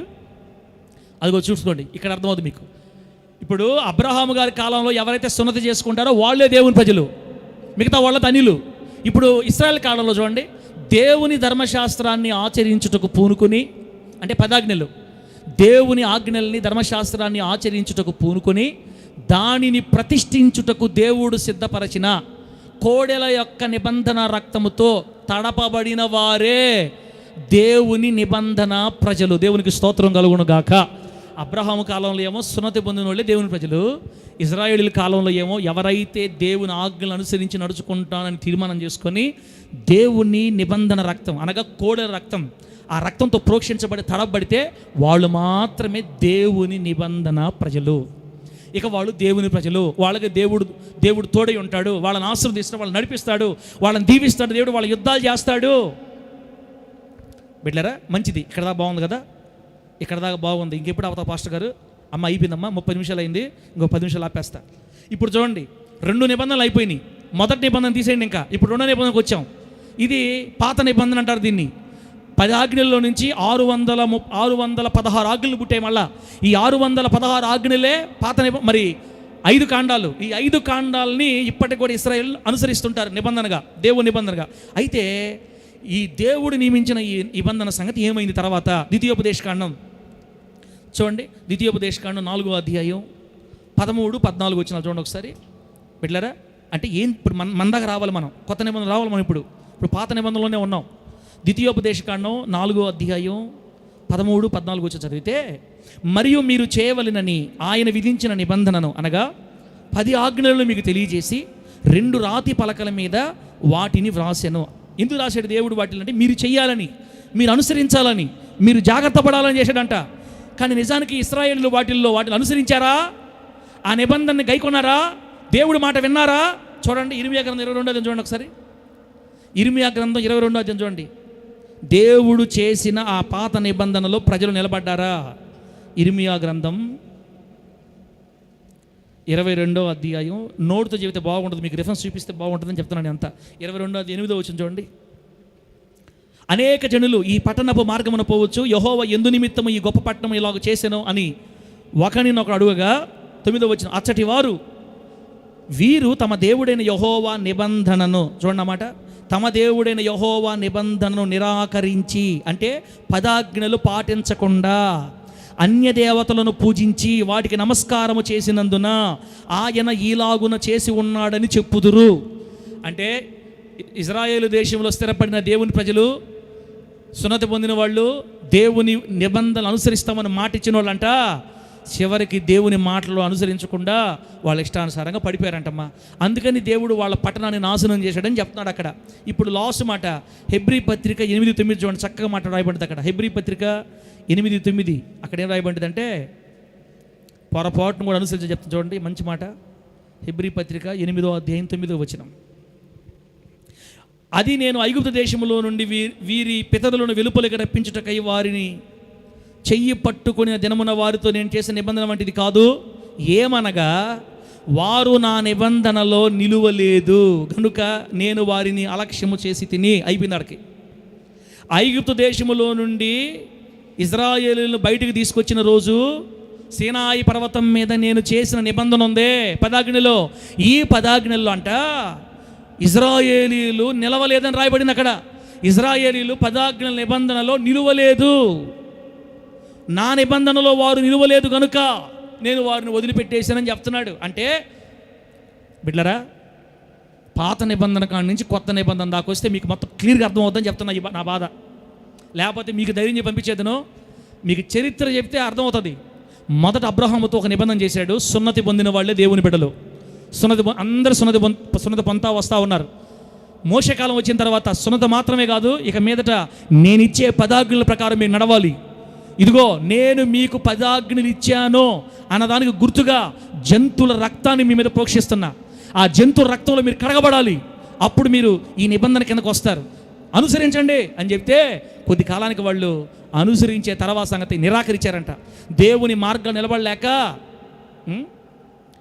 విశ్రాంతి దినాన్ని పరిశుద్ధంగా ఆచరించమని దేవుడు చెప్తే, ఈ రోజుకి కూడా మనోళ్ళు 4 వారాలు చర్చలు పెడితే ఎన్ని వారాలు వస్తుందని మేము చెప్పలే మీకు. ఒకవేళ నిజంగా ఆజ్ఞలు పాటిస్తేనే ఆశీర్వాదం అయ్యే పని అయితే ఆదివారాలు చర్చికి రాని వాళ్ళందరూ దరిద్రులు అయిపోయి ఉండాలి. ఆదివారాల పూట చర్చిలకు రాని వాళ్ళు అందరూ నాశనం అయిపోయి ఉండాలా కదా? నాశనం అవుతున్నారా? అవ్వట్లా. ఎందుకు అవ్వట్లేదు? ఆయనకు అర్థమైపోయింది, మనోళ్ళు ఈ నిబంధనలో నిలవలేకపోయారు, 4 ఆదివారాలు చర్చికి రమ్మంటే ఎవరు వస్తారు అని అనుకున్నాడో ఏమో. నేను పెట్టిన రూల్స్ ఎవరు ఫాలో అవ్వట్లా, ఈ పాత నిబంధనలు ఒక్కరు నిలబట్లా, అందరూ పడిపోయారు. వ్యభిచరించవద్దు అని చెప్పాడు. ఏ ప్రజలతో వ్యభిచరించవద్దు అని చెప్పాడో షిత్తీము దగ్గరికి వస్తే వాళ్ళు వాళ్ళకి పట్టలేకపోతున్నాం. మోయాబు రాండతో భయంకరమైన కార్యాలు చేశారు, రాయబడింది అక్కడ. విగ్రహారాధన చేయొద్దు, నేనే మీ దేవుడిని అని చెప్తే కొండ కిందే స్టార్ట్ చేసేసారు, కొండ కిందే దూడను పెట్టేశారు. ఎందుకురా, నేను మీకు నిబంధన ఇస్తే ఎందుకు మీరు నెరవేర్చట్లేదు? బైబిల్ రాయబడింది, వాళ్ళు మోయలేని భారం అంటది. దేవుడికి స్తోత్రం కలుగును గాక. ఆ మొదటి నిబంధన మోయలేని భారం. కాబట్టి వాళ్ళు మోయలేకపోయారు, నిలబడలేకపోయారు, నిలువలేకపోయారు అని రాయబడింది అక్కడ. తర్వాత మా పాయింట్ పెట్టావా నువ్వు? అది పెట్టి నెక్స్ట్ పెట్టు. అదిగో, పాత నిబంధన క్రింద ఉన్న ఇశ్రాయేలీలందరూ దేవుని నిబంధనలో నిలువలేకపోయారు. అవును, అందరూ నిలవలేకపోయారు, అందరూ పడిపోయారు. దేవుడిచ్చిన ఆ గ్రంథంలో ఉన్న ప్రకారం ఎవరు నడవలేకపోయారు. భక్తి పరులు కూడా అప్పుడప్పుడు జారిపోయారు. బిడ్డలారా, కొంతమంది నిలబడి గట్టెక్కి ఎటో సాక్ష్యం కాపాడుకొని చనిపోయారు, కొంతమంది పడిపోయారు. మొత్తం మీద పాత నిబంధన కింద ఇశ్రాయేలీలు దేవుని నిబంధనలో నిలబలేకపోయారు, దేవునితో ఉన్న సంబంధాన్ని కాపాడుకోలేకపోయారు. ఓకే, ఇప్పుడు మొదటి నిబంధన ఫెయిల్ అయిపోయింది. మొదటి నిబంధనలో ప్రజలు నిలబడలేకపోయేసరికి వీళ్ళ కోసం మళ్ళీ దేవుడు కొత్త నిబంధన చేశాడంట. దేవుడికి స్తోత్రం కలుగునుగాక. ఆ కొత్త నిబంధనే మనతో దేవుడు చేసిన నిబంధన. ఇప్పుడు రండి, ఆ కొత్త నిబంధన ఇర్మియా గ్రంథం 31వ అధ్యాయం తీయండి. ఇర్మియా గ్రంథం 31వ అధ్యాయం. ఆ మొదటి నిబంధనలు నిలబడలేకపోయేసరికి మన కొరకు దేవుడు కొత్త నిబంధన చేశాడు. ఆ రోజు ప్రజలు కూడా ఇర్మియా గ్రంథం పాట తీసి పెడతా, పాట తీసి పెట్టు. హుషారు ఉండాలి, పాట ఏ పాట పెడతావు, హుషారు ఉండే పాట తీసిపెట్టు. ఇర్మియా గ్రంథం 31వ అధ్యాయం 31, 32 వచనాలు. 31, 32. ఇదిగో, నేను ఇశ్రాయేలు వారితోనూ యోధా వారితోనూ క్రొత్త నిబంధన చేయు దినములు వచ్చుచున్నవి, ఇదే యెహోవా వాక్కు. అదిగో చూసుకో, మొదటి నిబంధనలో నిలబడలేక పడిపోయినందుకు, మొదటి 10 ఆజ్ఞలు ధర్మశాస్త్రం అనుసరించలేక డేలా పడిపోయినందుకు, చెయ్యొద్దు అని దేవుడు చెబితే వాటిల్లే చేస్తున్నందుకు, రండ్రా చర్చి కంటే వ్యాపారాలు పోతుండేసరికి, రండ్రా చర్చి కంటే చర్చిలే దేవుడు పో అని వెళ్తుండేసరికి, వరే ఈ నిబంధనలు నిలబడలేకపోతున్నారు నా బిడ్డలు. అట్లయితే నా బిడ్డల కోసం మళ్ళీ ఇంకొక కొత్త నిబంధన, ఆ మాట ఉందా, నేను ఇశ్రాయేలుతోనూ యోధా వారితోనూ క్రొత్త నిబంధన చేసే దినాలు వస్తున్నాయి, అవి త్వరలో ఉన్నాయి. ఆ చేసే నిబంధన ఎట్టో తెలుసా? 32వ వచనం, ఐగుప్తులో నుంచి నా ప్రజలను తీసుకొచ్చినప్పుడు సీనాయి పర్వతం మీద ఇచ్చేనే, అట్లాంటి నిబంధన కాదు ఇది. నేను ఆ రోజుల్లో ఇశ్రాయేలుకి పెనిమిటిని భర్తలాగున్న ఇశ్రాయేలుకి, అయినా కూడా వాళ్ళు నిలబడలా, అయినా కూడా నా నిబంధన భంగం చేసుకున్నారు. బిడ్డరా, అయితే ఇప్పుడు నేను రెండో కొత్త నిబంధన చేయబోతున్నాను అని దేవుడు బిడ్డరా యేసు ప్రభు వారు ద్వారా మనతో రెండవ నిబంధన లేదా కొత్త నిబంధన చేశాడు. ఆ నిబంధన ఏంటో తెలిస్తే ఇప్పుడు మనం దేవుని నిబంధనలకు వచ్చిన బిడ్డలంగా మనకు అర్థమవుతుంది. దేవుడికి స్తోత్రం కలుగునుగాక. ఇప్పుడు దాకా ఏమర్థమైంది జనపాలన్నా? ఏం అర్థం కాలే కదా? ఏం అర్థం కాలేదు అన్నోళ్ళు హల్లెలూయా అని చెప్పండి అమ్మా. కాస్త లైట్గా అర్థమైంది అన్న గట్టి హల్లెలూయా చెప్పండి. ఫుల్గా అర్థం హల్లెలూయా చెప్పండి గట్టిగా. 2 ఒకటేగా ఉండే సౌండ్ ఏం మారలా. ఇప్పుడు అర్థమవుతులేమ్మా, అర్థమవుతులే అమ్మా. నన్ను దేవుడు ప్రేమిస్తున్నాడా? నన్ను దేవుడు ప్రేమించడం, నాలాంటి షాడిస్టులను ప్రేమించి అంటున్నావు కదా నువ్వా?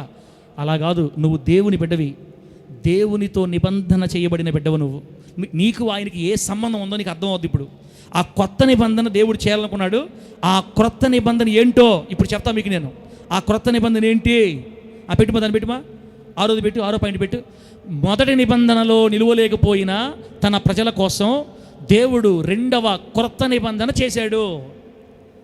దేవుడు రెండో కొత్త నిబంధన చేశాడు. అన్ని ఆజ్ఞలు పాటించమని దేవుడు చేస్తే మొత్తం ఏమి లేదు. అన్ని అవసరమైతే చచ్చిపోతున్నారు కానీ మనుషులు పాపాన్ని మనలేకపోతున్నారు. అమ్మా చెప్తా మీకు, ముందు చెప్తా వాళ్ళు ఏమేం చేస్తారు ముందు చెప్తాను. నెక్స్ట్ ఏంటి ఆ కొత్త నిబంధన? ఏంటి ఆ కొత్త నిబంధన? కొత్త నిబంధన ఏంటి పాస్టర్ గారు? మత్తయి సువార్త మాకు సువార్త కదా, మాకు తెలియదులే. కొత్త నిబంధన అంటే ఏంటో బైబిల్లో స్పష్టంగా ఉంది. ఇది ఇక్కడి నుంచి మనకు మెయిన్. ఇక్కడి నుంచి ఇప్పుడు బాగానండమ్మా, ఇక్కడి నుంచి బాగానండి. ఈ నిబంధనే మన నిబంధన. దీనికి మనకి సంబంధం ఉంది. ఇప్పుడు పాత నిబంధన కింద మనం లేవు, ఇప్పుడు కొత్త నిబంధనలో ఉన్నాం. ఏమిటా కొత్త నిబంధన? ఇర్మియా గ్రంథం 31వ అధ్యాయం 33వ వాక్యం నుంచి నేను చదువుతాను. పల్లవ పాడిన తర్వాత చదువుతా. పల్లవ పాడి తీసిపెట్టండి.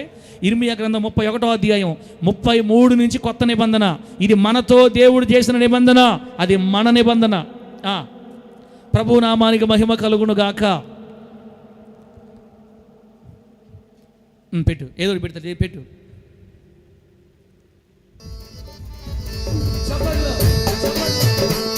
ఏదో పెట్టాడు మొత్తం మీద, చప్పుడు పట్టు. హల్లెలూయా.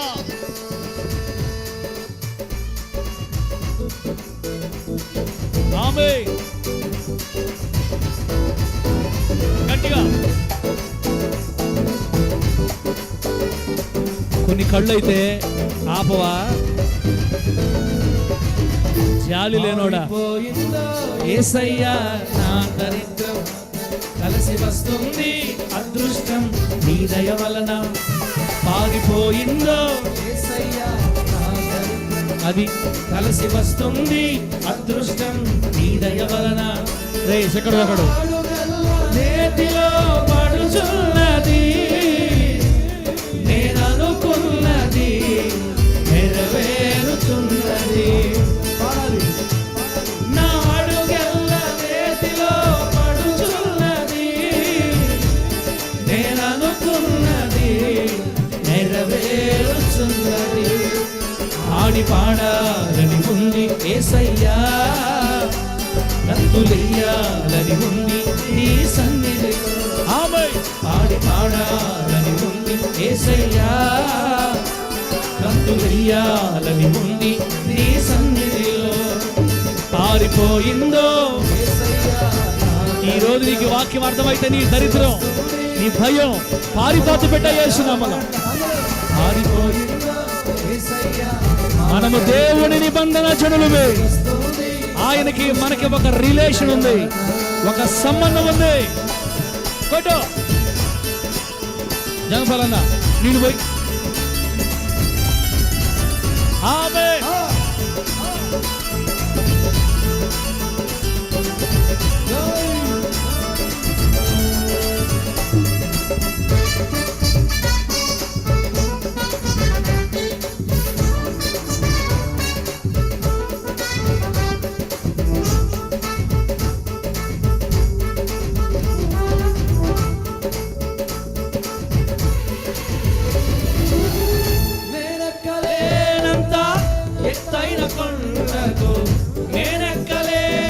I command out in the name of Jesus Christ.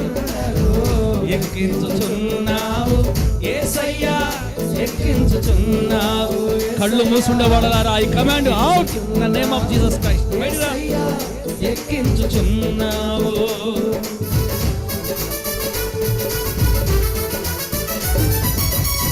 నేనెక్కలేనంత ఎత్తైన కొండకు, నేనెక్కలేనంత ఎత్తైన కొండకు ఎక్కించుచున్నావు యేసయ్యా, ఎక్కించుచున్నావు యేసయ్యా, ఎక్కించుచున్నావు యేసయ్యా, ఎక్కించుచున్నావు. అయ్యా అయ్యా అయ్యా యేసయ్యా,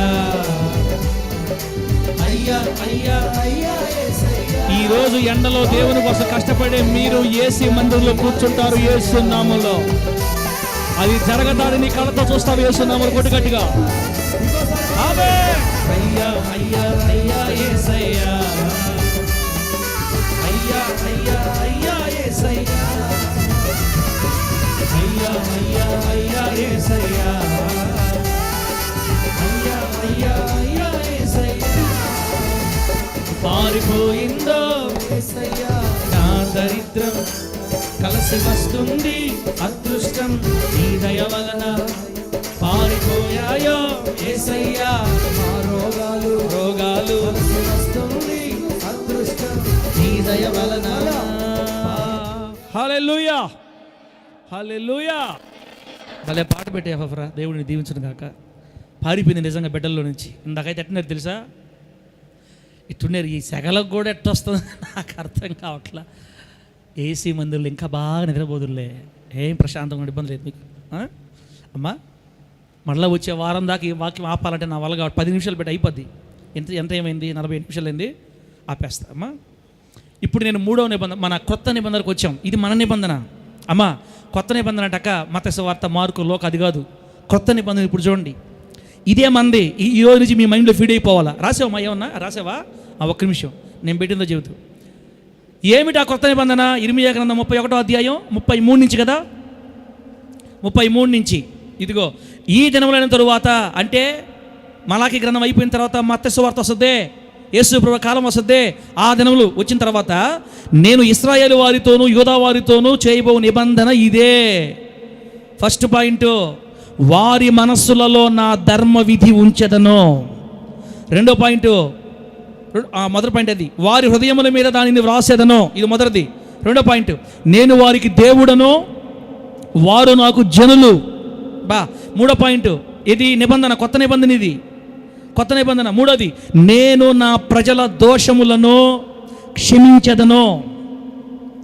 ఎక్కడ 34లో ఉన్నమాట, నేను వారి దోషములను క్షమించి అని. 4వ పాయింట్, వారి పాపములను, అనగా నా ప్రజల పాపములకి ఎన్నటికీ జ్ఞాపకము చేసుకోను. 5వ పాయింట్ చూడండి,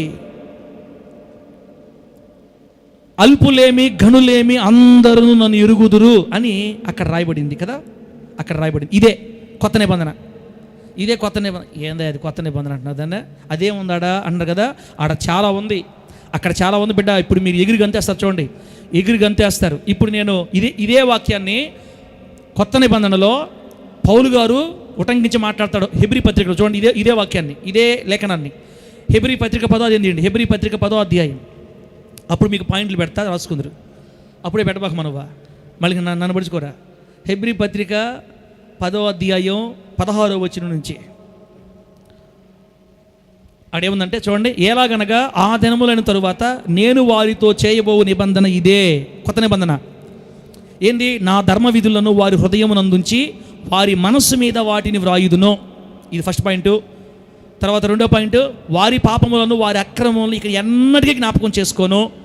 మూడోది బిడ్డరా, తర్వాత 20 వచనం చూడండి, 20 అలా కిందకి వెళ్ళిపోతే ఓకే. మొత్తం మీద ఇక్కడ కొన్ని ఉన్నాయి, మనకి ఇర్మీయా గ్రంథంలో మొత్తం వచ్చాయి అనమాట.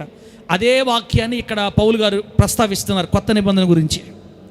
ఇప్పుడు వీటిని పాయింట్గా మాట్లాడదాం. ఇప్పుడు పెట్టిమా, దేవుడు మనతో చేసిన కొత్త నిబంధన బిడ్డ చూడండి, రాసుకోండి, ఫోటో తీసుకోండి, ఇంటికి వెళ్ళి రాసుకోండి. తర్వాత బిడ్డ ఇదిగో మనం దీనికి సంబంధించిన వాళ్ళం, ఇప్పుడు పాత నిబంధనకు సంబంధించిన వాళ్ళం కాదు, 10 ఆజ్ఞలకు సంబంధించిన వాళ్ళం కాదు మనం. ఇదిగో మనం వీటికి సంబంధించిన వాళ్ళమే. ఈ నిబంధనే మన నిబంధన. వీటిని నమ్మి విశ్వసించి నడిచినప్పుడే మనకి దేవునికి ఒక సంబంధం ఉంది. ఈ నిబంధనని దేవుడు స్థిరపరచడానికి రక్తం కూడా చెల్లించాడు. దీనికోసం రక్తాన్ని కూడా వెల చెల్లించి, అది కూడా చెప్తా. ఇప్పుడు ముందు కొత్త నిబంధన గురించి మనం ధ్యానం చేద్దాం. నంబర్ 1, నా ప్రజల మనసులో నా వాక్యమును ఉంచి వారి హృదయముల మీద దానిని వ్రాసేదను. దేవుడికి స్తోత్రం కలుగును గాక. ఇది కొత్త నిబంధన. మన దేవుడు అంట, అమ్మా అక్క నా మాట అర్థం చేసుకోండి. అబ్రహాం నిబంధన ఏం చెప్పాడు అబ్రహాంతో దేవుడు? సున్నతి పొందిన వాళ్ళందరూ నా జనులు అని చెప్పాడు. సున్నతి పొందారు. అబ్రహాంతో అలా వచ్చేసింది. ఇజ్రాయేల్ వచ్చిన తర్వాత సున్నతి మాత్రమే కాదు, మీరు వెళుతున్న దేశంలో నా కోసం బ్రతకాలంటే ఈ 10 ఆజ్ఞలు, ఈ నిబంధన అనుసరించి నడవండి అని జంతువుల రక్తం తీసుకొచ్చి వాళ్ళని ప్రోక్షించి ఆ నిబంధన వాళ్ళకి ఇచ్చాడు. ఆ నిబంధనలు వాళ్ళు నిలబడలేకపోయారు, జారిపోయారు, పడిపోయారు. మొత్తం మీద అల్లకల్లోలం అయిపోతే, అబ్బో ఇది చాలా కష్టంగా ఉంది, మొయ్యలేకపోతున్నారు నా బిడ్డలని. ఇప్పుడు ఆ నిబంధన కొట్టివేసి 2వ నిబంధన అనగా కొత్త నిబంధన చేశాడు దేవుడు. ఇశ్రాయేలుతో చేశాడు, యూదులతో చేశాడు, అన్యులమైన మనతో కూడా ఈ నిబంధన చేశాడు. దేవుడికి స్తోత్రం కలుగును గాక. చెప్పండి గట్టిగా హల్లెలూయా. మొదటి నిబంధనలో ఏమో 613 ఆజ్ఞలు ఇచ్చాడు. తిమోతిన ఎన్ని ఆజ్ఞలు? 613 ఆజ్ఞలు. అట చేయకూడదు, ఇట చేయకూడదు. కమలక్క మనద్దరం ఒకటే, కమలక్క మనద్దరం ఒకటే. నువ్వు జాగ్రత్తగా లాస్ట్ మాటిను ఇంక వదిలేస్తాను, అయిపోయింది లాస్ట్ పాయింట్. ఇది మనకు మెయిన్. 613 ఆజ్ఞలు. విభచరించకూడదు, అట చూడకూడదు, ఇట చూడకూడదు, దొంగతనాలు చేయకూడదు, అవి చేయకూడదు, ఈ చేయకూడదు అంటే చేస్తూ ఉన్నారు వాళ్ళు.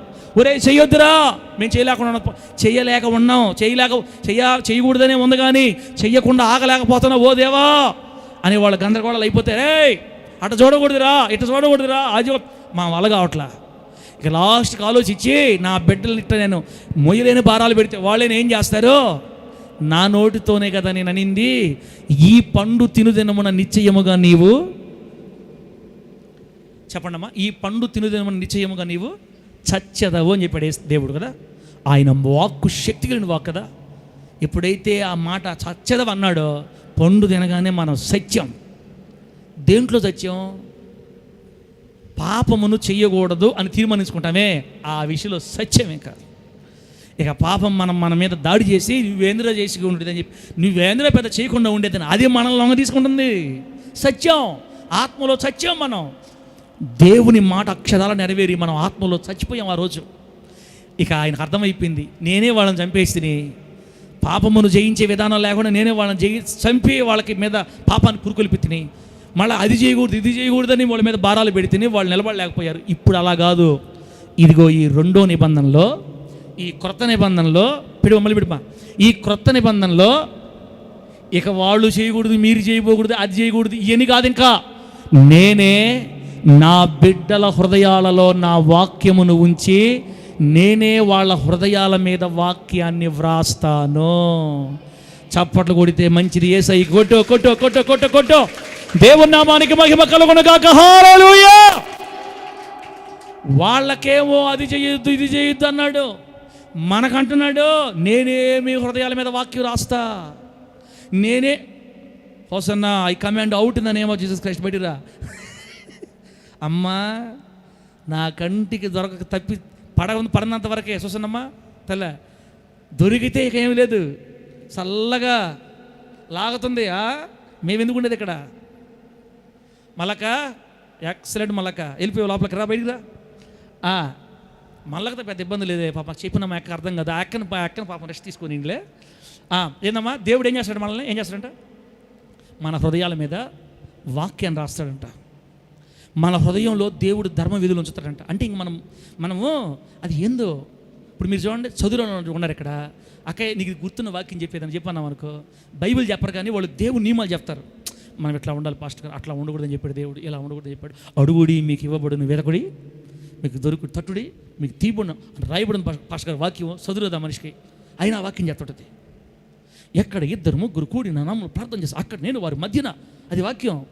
ఎట్లా చేసింది ఇస్తారా? మన మహిమనాన్నకు ప్రార్థన చేయడానికి వాక్యాలు చెప్పి చేస్తూ ఉంటుంది. అయినా నువ్వు తలగా ఉందువు కానీ తోకగా ఉండవని వాక్యం సెలవిచ్చిందివే అయ్యా, తోకలుగా ఉన్న మా జీవితాలు. ఇంకొక ప్రార్థన అనుకో, నాయనా ఆనాడు దావీదు గొలియాతు ఎదురొస్తే ఒక రాయి చాలని 5 రాళ్ళు తీసుకుంటే, ఇది వాక్యం. ఆ మనిషికి తెలిసింది ఇదంతా. అమ్మా అన్నా నువ్వు ప్రార్థన చేయనా? అయ్యా గిద్యోను ఆ రోజు భయపడ్డప్పుడు పరాక్రమంగా బలాఢ్యుడా, చదువుల వాళ్ళందరూ ప్రార్థన చేస్తున్నారు. ఏంది చదువు రాని వాళ్ళకి ఈ వాక్యం ఎట్టగుర్తుంది? బైబిల్లో రాయబడిన సందర్భాలు ఎప్పుడో ఒకసారి అన్నారు. ఎలా పడిపోయింది? అయ్యా అందరూ సమాధి దగ్గర నుంచి వెళ్ళిపోయినా మాకు తెలియదు. మరి నీకెట్లా తెలిసి ఈ విషయం? చదువులేనోడా, చదువులేందా నీకెట్లా తెలిసింది ఈ విషయం? ప్రకాశం కదా మన ముత్తుకూరు ప్రకాష్ తమ్ముడు, ఆ తమ్ముడు ప్రార్థన చేస్తే నాకే ఆశ్చర్యం వేస్తుంది. నేను ఎప్పుడో సంవత్సరం క్రితం చెప్పిన వాక్యాలను చేస్తాడు బయటికి, ఆ పాయింట్లు పెట్టి చేస్తుంటాడు. ఇప్పుడు ఎలా చదువులేదు మళ్ళీ వాళ్ళకి. అందుకే దేవుడు చెప్పాడు కొత్త నిబంధనలో ఇక వాక్యం చదువుకొని ఎక్కించుకోవటం కాదు, ఒక్కసారి ఇంటే మనం వినటం కూడా కాదమ్మా, దేవుడే మన హృదయాలలో ధర్మ విధులు ఉంచుతాడని బైబిల్ చెప్తుంది. ఆమె చెప్పండి గట్టిగా. అందుకే మీ గుండెల్లో ఈరోజు వాక్యం ఉంది. నీ వాక్యమే నా పాదాలకే, చూసారని బాగా చెప్తున్నారు మీరు, అది వాక్యం. అది మీ హృదయంలో పెట్టాడు దేవుడు, మీ గుండెల మీద రాశాడు దాన్ని. నా ధర్మ విధులు మీ హృదయంలో ఉంచుతా. తర్వాత ఏముంది? వారి హృదయముల మీద దానిని వ్రాస్తా. ఇక కొత్త నిబంధనలో మీరు వాక్యం ఒక్కసారి అట్టింటే చాలు, రాసేస్తాడు దేవుడు మన గుండెల మీద చేస్తున్నామల్లో. ఆ వాక్యమే మనం ఒకవేళ దారి పోతున్నా కూడా కొడతా ఉంటుంది మనల్ని. ఇక్కడ అది చేయకూడదు, ఇది చేయకూడదు, ఇట్లా ఉండకూడదు, అది లేదు మనకి. ఇప్పుడు ఆయన మనకి ఏం మేలు చేస్తాడు రాయబడింది కొత్త నిబంధనలో. అయిపోయిందా? వాక్యము గుండెల నిండా సమృద్ధిగా దేవుడు నింపుతాడని రాయబడింది. ఈరోజు ఈ వాక్యం కూడా ఏదో ఒక పాయింట్ మీ గుండెల్లోకి పోయిందని నమ్ముతున్నాను నేను యేసునామములో. రెండో పాయింట్ చూడండి, కొత్త నిబంధనలో దేవుడు మనతో చేసిన క్రొత్త నిబంధనలో రెండో పాయింట్ ఏంది? నేను వారికి దేవుణ్ణి, వారు నాకు జనులు. దేవుడే చెప్తున్నాడు ఈ మాట, నేను నీకు దేవుణ్ణి, నువ్వు నాకు బిడ్డవే అంటున్నాడు. నమ్మలేదా? నమ్మకపోతే నేనేం చేయలేను. ఇంకా ఇందాక మీరేమన్నారు? మాకు చేస్తాడు దేవుడా, మాకు చేస్తాడా, మేము శనిద్రపోవడమే, మేము అట్లాంటోళ్ళమే అందులో. దేవుడు ఏమంటాడు ఇక్కడ? నేను నీకు దేవుణ్ణి, నువ్వు నా కూతురువి. మా నువ్వు నా కూతురు అమ్మా, నువ్వు అట్ట అనబాకు చెప్పువా, నేను నీ కూతురిని ఏంది తలకాయే, నేను ఇట్టాడదాన్ని అట్టాడదాన్ని సైతాన్ దాన్ని రైట్రా. ఆ నిలబడలేమనే కదా నేను దీన్ని పెట్టింది నిబంధన. నీకు అర్థమవుతుందనా? పాత నిబంధనలో నిలబడలేకపోయారనే కదా కొత్త నిబంధన చేసింది దేవుడు. ఇక పాపము కేపము శనిద్రపోడిని ఇట్టాడదాన్ని అయిన తీసేయి, ఆయన లేవు ఇప్పుడు. ఆయన నీ లోపల నువ్వు దేవుడు చూసుకోవాలా. ఇక్కడ ప్రభు చెప్పేది ఏంటంటే, నేను నీకు దేవుడిని అయి ఉంటాను, మీరు నాకు జనులై ఉంటారు. దేవుడికి స్తోత్రం కలుగునుగాక. ముఖ్యమంత్రి కొడుకు చెడ్డోడైనా మంచోడైనా ముఖ్యమంత్రి కొడుకే. అవునా కదా హోసనా? హోసనా చెప్పు హోసన్నా. ఎమ్మెల్యే కూతురు మంచిదైనా అటు ఇటు మనిషి అయినా ఎమ్మెల్యే కూతురే, గుర్తింపు మారదు. ఇస్రాయల్ పాస్టర్ కూతురు బెంగళూరులో ఉంటే నా కూతురు కాకుండా పోతే అమెరికా పోతే అమెరికా వాళ్ళ కూతురు అంటారా? అట్టెట్ అంటారు? నా కూతురు ఏడన్నా నా కూతురే. డైరెక్టర్ గారు మీ కుమారుడు ఏడన్నా? మీ కుమారుడే, ముద్దులు కొడుకు జేడి అర్నాల్డ్ ఏడన్నా బాంధవన కొడుకే. ప్రపంచంలో ఏ మూల తిరిగినా బాంధవన కొడుకే. మనము దేవుని పిల్లలమి. క్రొత్త నిబంధన చెప్తుంది, బిడ్డ నీ మైండ్లో తీసుకో ఈ మాట. ఇంకా నేను పాపిని, నేను మంచిదాన్ని కాదు, వద్దమ్మా ఈ మాటల. ప్రభువే అనట్లేదు మనల్ని. మనం ఎందుకు అనుకోవాలి ఓరకొరకే? మనం ఎందుకు అనుకోవాలి ఓరకొరకే? ఇంకా అనొద్దు నువ్వు. మనము చేయలేమనే మన పనిని ఆయన చేసి పెట్టేసాడు. దేవుడికి స్తోత్రం కలుగునుగాక. నీవు నాకు బిడ్డవి, నేను నీకు దేవుణ్ణి, అంతే. ఇక ఆమెనా మనం ఆ మాటకి మరిపాడు ఇసకన్నా. ఇక్కడి నుంచి మనం ఏమనుకోవాలి? నా దేవుడు, నేను ఆయనకే బిడ్డని, ఆయన నాకు దేవుడు, నేను ఆయనకి బిడ్డని, అంతే. మాలమాస్టులు దాన్ని మెంటలోడిని మంచోడిని కాదు నేను, నా లోపల కానీ మీకేం తెలిసిందంటే అంతొద్దులే, అంతొద్దు, అంత తగ్గింపొద్దాడా. అవి చేయలేకపోయామనే వాటన్నిటిలో తుడిపెట్టి పాత నిబంధన పక్కన పెట్టేసి ఇది కొత్త నిబంధన అమల్లో తెచ్చాడు దేవుడు. నేను మీకు దేవుణ్ణి, మీరు నాకు జనులు. మూడో పాయింట్ ఏమన్నా? నేను నా ప్రజల దోషములను క్షమించదను. ఏమ్మా పెట్టదు నువ్వా? నేను నా ప్రజల దోషాల్ని క్షమించదను. అదిగో చూడండి, ఎక్కడ? ఇర్మియా గ్రంథంలో దేవుడు చేసిన కొత్త నిబంధన ఇది, మన కోసం చేసిన నిబంధన. నేను నా ప్రజల దోషాలు క్షమిస్తాను. హలో, ఈ మాట చెబుతున్నానని మీరు ఏమైనా అనుకోండి కూతుర్లారా, కొడుకులారా, నేను కొండ బద్దలు కూడా చెప్తా. నాకు నచ్చిందంటే ఇంక ఇవుడు మాట ఎన్నో. దేవుడి ఎదుట మనం నిలబడినప్పుడు ఒకవేళ మనలో ఏ దోషమున్నా క్షమిస్తానని దేవుడు చెబుతున్నాడు మనకు. ఆమేన్ చెప్పండి గట్టిగా. అందుకే ఇక్కడ కూర్చున్న ప్రతి ఒక్కరూ పరలోకం పోతారని ధైర్యంగా గుండె మీద కొట్టి చెప్తున్నాను నేను. మనమందరమే పరలోకం పోతాం ఖచ్చితంగా. కొట్టు యేసునామములో కొట్టు. అబ్బే నచ్చవు ఈ మాటలు, నచ్చవు. హల్లెలూయా. ఆపు, బ్రేక్ భలే కొట్టావు. కానీ ఈ మాటలు నచ్చవు మనకి. మీకు ఎట్లా చెప్పాలి వాక్యం నచ్చాలంటే, మీరు కానీ పడ్డారా కాస్తాడు అంటే అపశోత్రం. ఈరోజు దేవుడు మాతో మాట్లాడండి ఆయన. సరేలే, అది వచ్చే వారం చెప్తాట, వాక్యాలు వచ్చే వారం మాట. ఈ వారం మాత్రం మీరు ఇట్లండి లైన్లోకి. కొత్త నిబంధన, యేసయ్య మనతో చేసిన కొత్త నిబంధన, నా ప్రజల దోషాలు నేను క్షమిస్తా అంటే చేయమని కదా దాని అర్థం. చేయండి, ఇంకా చేయండి, ఇంకా బాగా చేయండి అని కాదు. ఒకవేళ నా బిడ్డలు తెలిసి తిరిగి పొరపాటు చేస్తే నా బిడ్డల దోషాలు నేను ఏం చేస్తానక క్షమిస్తా. అమ్మ, మన కూతుర్లు కొడుకులు చేసి క్షమించట్లా? హలో, కొన్ని చెప్పకూడదు. ఇప్పుడు కొడుకులు వస్తారు తల్లి దగ్గరికి, మా నేను చూసిన అమ్మాయిని చేస్తావా, లేకపోతే నువ్వు చేసిన అమ్మాయి నేను చూసుకోవాలా? రే ఏందిరా ఎక్స్ట్రాలో మాట్లాడుతున్నావా? లేదువే, ముందే మనం చూసుకున్నామని. నా ఆప్షనా నీ ఆప్షనా? రే నీకు తెలియదు లేరా, మేము చూస్తాం లేరా? సరే ఎందుకైనా మంచిదిలే, జాగ్రత్త పడదామని. ఏందిరో మారింది కొంచెం, ఏమైనా చూసుకోండవా? ఏంది చూసుకోవాలి అయితే? వద్దు నానా, అది వద్దు నానా. ఇప్పుడు తల్లికి చెప్పేస్తారు ఫ్రీగా. కూతుర్లు కొంతమంది తండ్రులతో చెప్పుకుంటారు ఏదో వాళ్ళ బాధ. వాళ్ళ డాడీ చూసేయండి, డాడీ నచ్చేది డాడీ, ఇక అదే డాడీ ఇది డాడీ అని చెప్తారు. సైతాన్ దాన తీసుకో కర్రా అంటారా? కొట్టు, బాదు, చంపే అనలేం మనం. ఎందుకంటే మనం ఆ రూట్లో నిలిచాం కాబట్టి మన బిడ్డల మనసాక్షి ఎరిగి వద్దనుకుంటే చెప్పుకుంటారు, అమ్మ అటు కాదమ్మా, ఇట్టుంటే ఇట్లా ఉంటుందమ్మా, అట్లుంటే ఉంటుందమ్మా, వద్దమ్మా, మనకి వాళ్ళకి కుదరదమ్మా.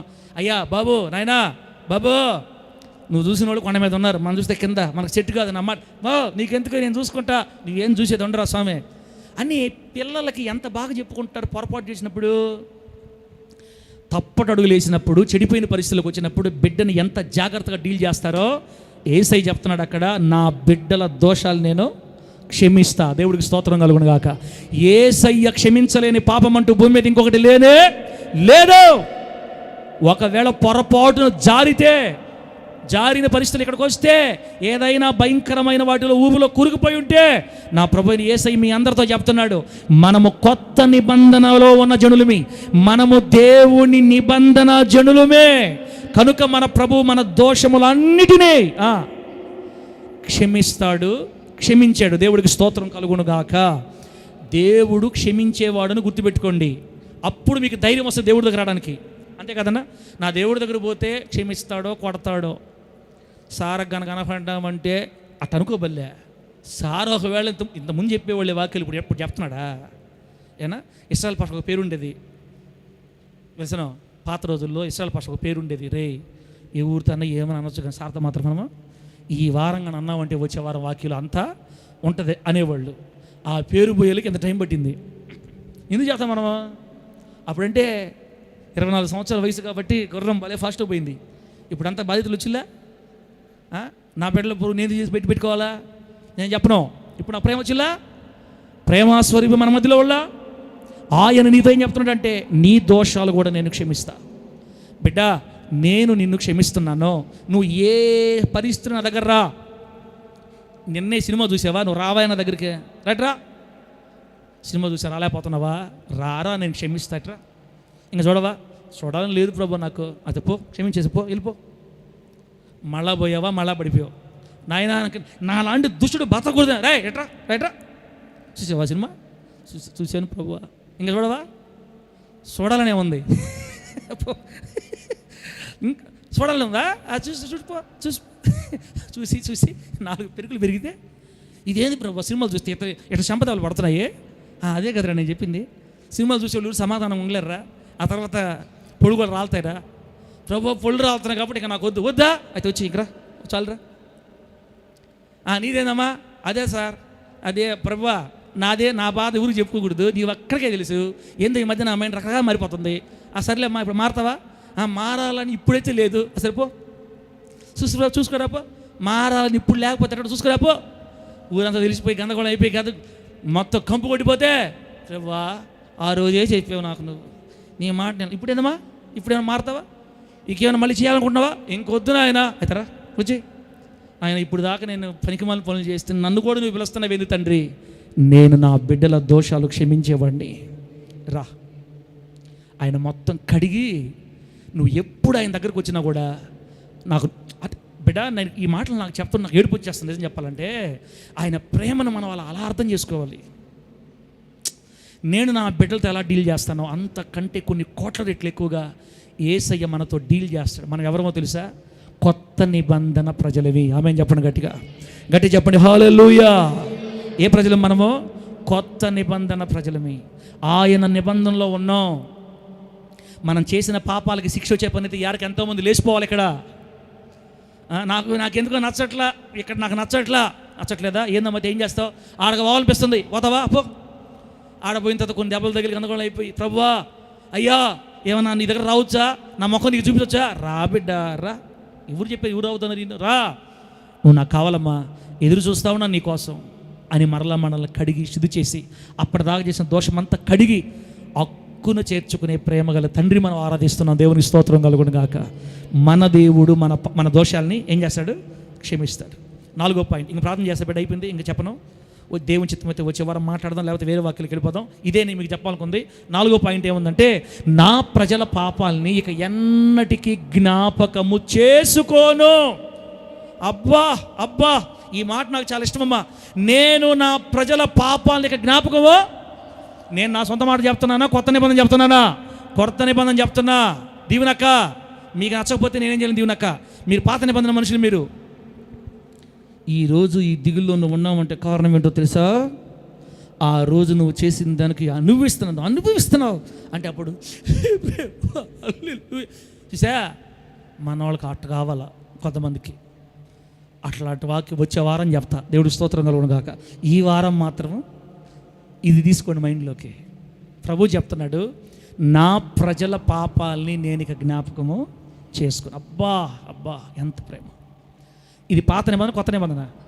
పాత నిబంధనలు ఏం చెప్పాడు? ఇవి చెల్లించకూడదు, దొంగతనం చేయకూడదు, నీ పొరుగు అని భార్యను ఆశించకూడదు, నీ పొరుగు అని సొమ్ము ఆశించకూడదు, అవి చేయకూడదు, ఇవి చేయకూడదు, అట్ట బాగకూడదు, ఎట్ట బాగకూడదు అని చెప్తే అట్టే పోతున్నారు జనాభా. ఒరి చేయకూడదని చేస్తున్నారేందే? నా బిడ్డలు చచ్చిపోయారు, వీళ్ళు నిలబడలేరు, ఇక ఇదంతా అవుతుగానే నేనే నా బిడ్డల పాపాలని ఇక జ్ఞాపకం చేసుకోను. అది ఎట్ట ప్రభువా?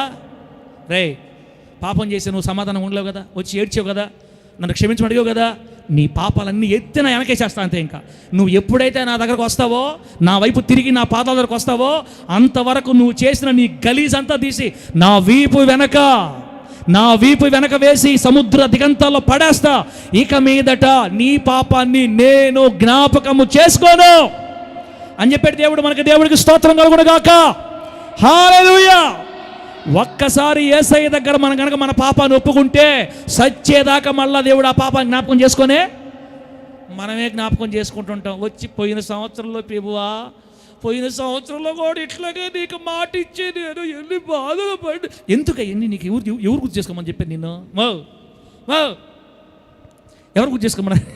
దేవుడు ఏం చెప్తున్నాడు? నేను నీ పాపాలని ఇంకా జ్ఞాపకము చేసుకోను. ఒకసారి అడిగావు, తప్పు చేసే క్షమాపణ అడిగి సారీ అన్నావు, బిడ్డ నేను అడిగేసాను, నీ దోషాలు క్షమించాను, ఇక నీ పాపాలని జ్ఞాపకం చేసుకొని అని చెప్పాను కదా. మరి ఎందుకు ఓరక ఏడుస్తున్నావు నువ్వు? ఊరికి నేను జ్ఞాపకం చేసుకోకపోయినా కూడా నువ్వే నాకు గుర్తు చేస్తున్నావేంది అని దేవుడు మనల్ని తిడతాడమ్మా. అంటే నేనేమంటాను బిడ్డ, ఒక్కసారి ఎప్పుడైనా మీకు బాధ కలిగితే తండ్రికి చెప్పండి, ఒక్కసారి ఒప్పేసుకోవాలా. ఒక్కసారి ఒప్పుకున్న పాపాన్ని మళ్ళా మనం దేవుడు గుర్తు చేయాల్సిన అవసరం లేదు. ఆయన మన పాపాలకి జన్మకి జ్ఞాపకం చేసుకోవడని దేవుడే వాక్యం రాయించాడు. దేవుడి స్తోత్రం కలుగును గాక. ఒక్కసారి కన్నీరు విడిచి దేవుడి దగ్గర ఒప్పుకున్న ఏ పాపమైనా ఇక చచ్చిపోయేదాకా నువ్వు మళ్ళీ దాని పేరే ఎత్తబల్లే అని చెప్తున్నాడు దేవుడు. అక్కడ ఏముంది? నా ప్రజల పాపాలకి ఎన్నటికీ నేను జ్ఞాపకము చేసుకోను. ఇది పాత నిబంధన, కొత్త నిబంధన. కాబట్టి ఎప్పుడో సేవలోకి వచ్చిన కొత్త తొలి రోజుల్లో అప్పుడు ఎప్పుడో చేసిన పాపాలు ఇప్పుడు చెప్పాలి మళ్ళీ దేవుడికి. ఇప్పుడు రీసెంట్గా ఉంటే చెప్పుకుందాం. అది కూడా ఒక్కసారి కన్నీళ్ళు విడిచి హృదయపూర్వకంగా ఏడిస్తే ఇంకా ఐస్ తీసేయి.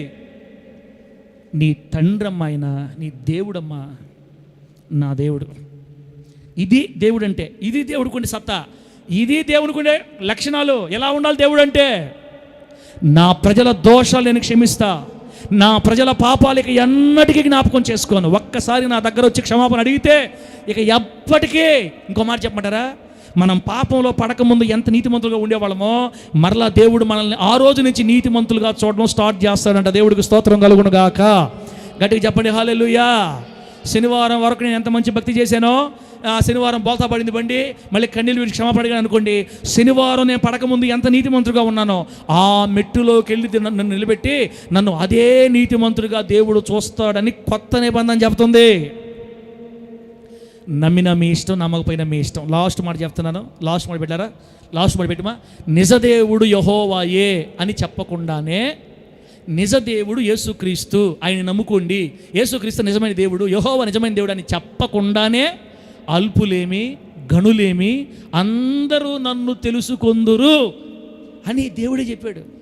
బిడ్డలారా, అని దేవుడే చెప్పాడు.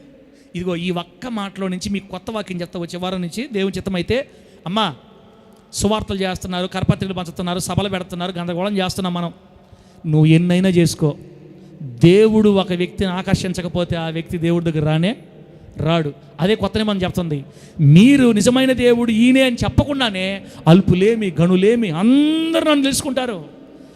నా దృష్టిలో ఎవరైతే ఉన్నారో అందరూ నా దగ్గరకు వచ్చేస్తారు. ఇంకా నేను పాపాన్ని ఎత్తి చూపించి తిట్టేవాడిని కాదు, పాపములు కప్పి క్షమించేవాడిని. దేవుడికి స్తోత్రం కలుగును గాక. పాపములు కప్పి దోషాలు కప్పి క్షమించే దేవుడిని కదా.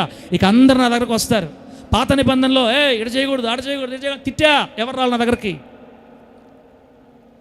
నేను ఈ మాటలు మాట్లాడుకున్నప్పుడు నాకు కూడా ధైర్యం వచ్చింది. జనపాలన్న, నేనే పొరపాటు చేశాను అనుకున్నాను, నా దేవుడు కూడా ఇదే రూట్లో వచ్చాడు. దేవుడికి స్తోత్రం కలుగును గాక.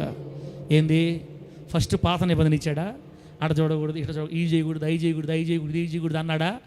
ఉండేవాళ్ళే పోయారు వేసేది యెహోవా దేవుడి దగ్గర. ఉండేవాళ్ళే లోకంలో కలిసిపోతుంటే, విగ్రహారం చేస్తుంటే ఆయనకి ఏమనిపించింది? ఇచ్చి ఇది కాదు కరెక్ట్గా, ఈ నిబంధన కాదు, కానీ ఇప్పుడు నేను కొత్త నిబంధన చేస్తానని ప్రేమ నిబంధన చేసాడు మనతో దేవుడు. దేవుని స్తోత్రం కలుగును గాక. ఏ నిబంధన? ప్రేమ నిబంధన చేసి, ఇదిగో ఆ ప్రేమ నిబంధనలో 6 విషయాలు. ఎలా చేయండి, ఎలా ఉండండి, 3 పూటల ప్రార్థన చేయండి, 4వ పూట ప్రార్థన చేయకపోతే ఒప్పుకోను, ఇవన్నీలే. కొత్త నిబంధన ఇదే. ఇంకా వాక్యాలు ఆజ్ఞలు లేవు దీంట్లో. నా బిడ్డలారా, నేను మీకు దేవుణ్ణి, మీరు నాకు ప్రజలు. నేను మీ గుండెల్లో నా హృదయాన్ని రాస్తా, నా హృదయాన్ని మీ గుండెల్లో ఉంచుతా, మీ హృదయాల మీద దాన్ని రాస్తా. ఇక మీదట మీ దోషాలను క్షమిస్తాను, ఇక నుంచి మీ పాపాలను జ్ఞాపకం చేసుకోను, అనేక మంది నన్ను తెలుసుకుంటారు త్వరలో అని చెప్పాడు. బిడ్డరా, కాబట్టి మన సువార్త ప్రకటించినా మనం ప్రకటించకపోయినా తగిన కాలం ముందు వచ్చినప్పుడు ఆయన ఎన్నుకున్న బిడ్డలు ఆయన దగ్గరకు వచ్చేస్తారు యేసు నామములో. అలా ఎన్నుకున్న వాళ్ళే మన సంఘంలోకి వచ్చి మన సంఘం విస్తరించునుగాక. బిడ్డరా, ఈ కొత్త నిబంధనని ప్రతిష్ఠించడానికే దేవుడు యేసు రక్తాన్ని వాడుకున్నాడు. ఆమేనండి. ఏ రక్తాన్ని వాడుకున్నాడు? యేసు రక్తాన్ని వాడుకున్నాడు. మత్తయి సువార్త 26:28 తీయద్దు. మత్తయి సువార్త 26:28 ఇది నా రక్తం, అనగా పాపక్షమాపణ నిమిత్తం అనేకుల కొరకు చిందించబడిన నా నిబంధన రక్తం అని చెప్పాడు. మార్కు సువార్త 14:24 అప్పుడు ఆయన ఇది నిబంధన విషయమై అనేకుల కొరకు చిందించబడుచున్న నా రక్తం అని చెప్పాడు. లోకా 22:20 ఈ గిన్నె మీ కొరకు చిందింపబడుచున్న నా రక్తము వల్లైన క్రొత్త నిబంధన అని చెప్పాడు. పాయింట్ పెట్టుమా, ఇందో పాయింట్ పెట్టు. దేవుడు చేసిన క్రొత్త నిబంధనను యేసయ్య తన రక్తంతో ప్రతిష్ఠించాడు. ఇప్పుడు ఇదే అమల్లో ఉంది. ఈ కొత్త నిబంధనే ఇప్పుడు అమల్లో ఉంది. యేసుక్రీస్తు వారు ప్రాణం పెట్టి రక్తం కాచి ఎందుకు తెలుసా? దేవుడు చేసిన ఈ క్రొత్త నిబంధన ప్రతిష్ఠించడానికి. అనగా యేసు రక్తములో కడగబడిన మనం అందరమీ ఇప్పుడు కొత్త నిబంధనలోకి వచ్చేసాము. అందుకే మనల్ని ఏమని పిలుస్తారో తెలుసా? కొత్త నిబంధన జనులు. ఆమేన్. గట్టిగా చెప్పండి హల్లెలూయా. దేవుని యొక్క క్రొత్త నిబంధన జనులు. అంశం పెట్టుమా, మనందరమీ దేవుని యొక్క క్రొత్త నిబంధన జనులమి. ఈ అంశం మన దేవుడు ఈ నిబంధనని ప్రతిష్ఠించడానికి యేసు రక్తాన్ని వాడుకున్నాడు. చూడండి, దేవుని యొక్క నిబంధన జనులు మనం. దేవుని యొక్క సిలువలో యేసయ్య కార్చిన రక్తం కొత్త నిబంధనను ప్రతిష్ఠించింది. ఆ కొత్త నిబంధన రక్తంతో ప్రోక్షించబడిన మనమందరమే, ఆ రక్తంలో కడగబడి పాపములు కడుక్కున్న మనమందరమే యేసయ్య పిల్లలమే. ఆమేన్ చెప్పండి గట్టిగా. నేను మీకు దేవుణ్ణి, మీరు నాకు జనులు. అంతే. ఇంకా ఆయన మన తండ్రి, బ్లడ్ రిలేషన్ మనకి. ఆయన ప్రాణాన్ని మన కొరకు పెట్టి మనల్ని కొన్నాడు. అమ్మా, మీకు అర్థమైందో అర్థం కాలేదో నాకు తెలియదు. ఈ వాక్యం మీ గుండెలకు దూసుకుపోతే పడిపోయినా కూడా మీరు ధైర్యంగా ఉంటారు యేసు నామంలో. జారిపోయినా కూడా మీరు ధైర్యంగా యేసు వద్దకు వస్తారు. మీరు జారినా కూడా మందిరానికి సంతోషంగా వస్తారు. ఇశ్రాయేలు పాస్టర్ కోసం కాదు, మిమ్మల్ని కొన్న తండ్రి కోసం, మీతో కొత్త నిబంధన చేసి మీ పాపములు క్షమించాలని కోరుకున్న తండ్రి కోసం, మీ దోషాలు క్షమించిన తండ్రి కోసం, మీ పాపాలు జ్ఞాపకం చేసుకోనని చెప్పిన తండ్రి కోసం, నీ గుండెల్లో వాక్యాన్ని రాసే తండ్రి కోసం, ఆయన కొరకు నువ్వు ఏ స్థితిలో ఉన్నా పరిగెత్తి ఆయన మందిరానికి వచ్చుదువు గాక. నీవు ఆయన కూతురువే, నీవు ఆయన కుమారుడివి, నేను ఆయన కుమారుణ్ణి. ఆ క్రొత్త నిబంధన యేసు రక్తంతో ప్రతిష్ఠించి ఆ రక్తంతో మనల్ని కడిగి ఈరోజు ఇన్ని కోట్ల మందిని ప్రపంచవ్యాప్తంగా ఆయన బిడ్డలుగా చేసుకున్నాడు. అందుకే మనల్ని అందరిని ఏమంటారంటే క్రొత్త నిబంధన జనులు, దేవుని నిబంధన జనులు మనమందరమే. మీరు మాలమాస్టోళ్ళు కాదు, దరిద్రులు కాదు. నేను అటాడదాన్ని ఇట్టాడదాన్ని దేవుడు నన్ను ప్రేమిస్తున్నాడా? దేవుడు నాకు తోడై ఉంటాడా? పిచ్చిదానా, తోడై ఉండేది ఏంది? నువ్వు ఆయన కూతురు అయితే సార్ నాకు కూడా చేస్తాడా అనబాక. ఇంకా మాట, నువ్వు ఆయన కొడుకువి. ఏం సార్ మాకు కూడా దేవుడు చేస్తాడా? మాకు కూడా, నీ కూడా నువ్వు యేసు రక్తంలో కడగబడ్డావు కదా, ఆయన నీ దేవుడు, నువ్వు ఆయన కొడుకువే. నీ పిల్లల మీద చూపించే ప్రేమ కంటే 1,000,000 రెట్లు ప్రేమ నా తండ్రి నీ మీద చూపిస్తున్నాడు. ఎందుకంటే మనం నిబంధన జనులమే. ఆ మాట అనండి. ఎవరు మనము? దేవుని నిబంధన జనులమే. మనము ముద్రించబడిన ప్రజలమే, మనం దేవుని సొత్తు. కాబట్టి ధైర్యంగా వెళ్ళండి, ధైర్యంగా ప్రభుత్వం చెప్పండి, ధైర్యంగా ప్రార్థన చేసుకోండి, ధైర్యంగా కడుక్కోండి, సంతోషంగా బతికినంతకాలం బతికి కళ్ళు మూసి పరలోకం వెళ్ళిపోదాం యేసు నామములో. అంతే. గట్టి చెప్పండి హల్లెలూయా. కిరీటాలు బహుమానాలు ఆడ చూసుకున్న తర్వాత సంగతి. ఇంకా పరలోకం మాత్రం గ్యారెంటీ పక్కా. వసనా ఏం పక్కా మనకే? పరలోకం మాత్రం గ్యారెంటీ. ఇల్లులు, స్థలాలు, పొలాలు, ఫ్లాట్లు, కిరీటాలు, బహుమానాలు, గిన్నెలు, ప్లేట్లు, గ్లాసులు అయిన తర్వాత చూసుకుందాం. ఇంకా మొత్తం మీద పరలోకం గ్యారెంటీ అని తెలిసింది కదా. కాస్త గట్టిగా భక్తి చేస్తే కిరీటాలు, ప్లేట్లు, గ్లాసులు ఇస్తాడు. మనం పుడతా పడతా భక్తి చేసేవనుకోండి, సాలేపో అంటాడనమాట. ఏదో రకంగా యేసు రక్తం కడగబడి ఆయన నిబంధన జల్లు అయ్యాం కాబట్టి కన్ను మూసి ప్రభువుకు చేరుకుంటాము. ఆయన మనల్ని కోరుకోవడమే మన ధన్యత. ఆయన లోకం నుంచి మనల్ని పిలవడమే మన ధన్యత అని రేపు వారం మీకు నిరూపిస్తాను. దేవుడి మాటలు మనకు ఆశీర్వాదకరంగా మార్చి వర్ధిల్ల చేయును గాక. కళ్ళు మూసుకొని ప్రార్థన చేసుకుందాం బిడ్డ.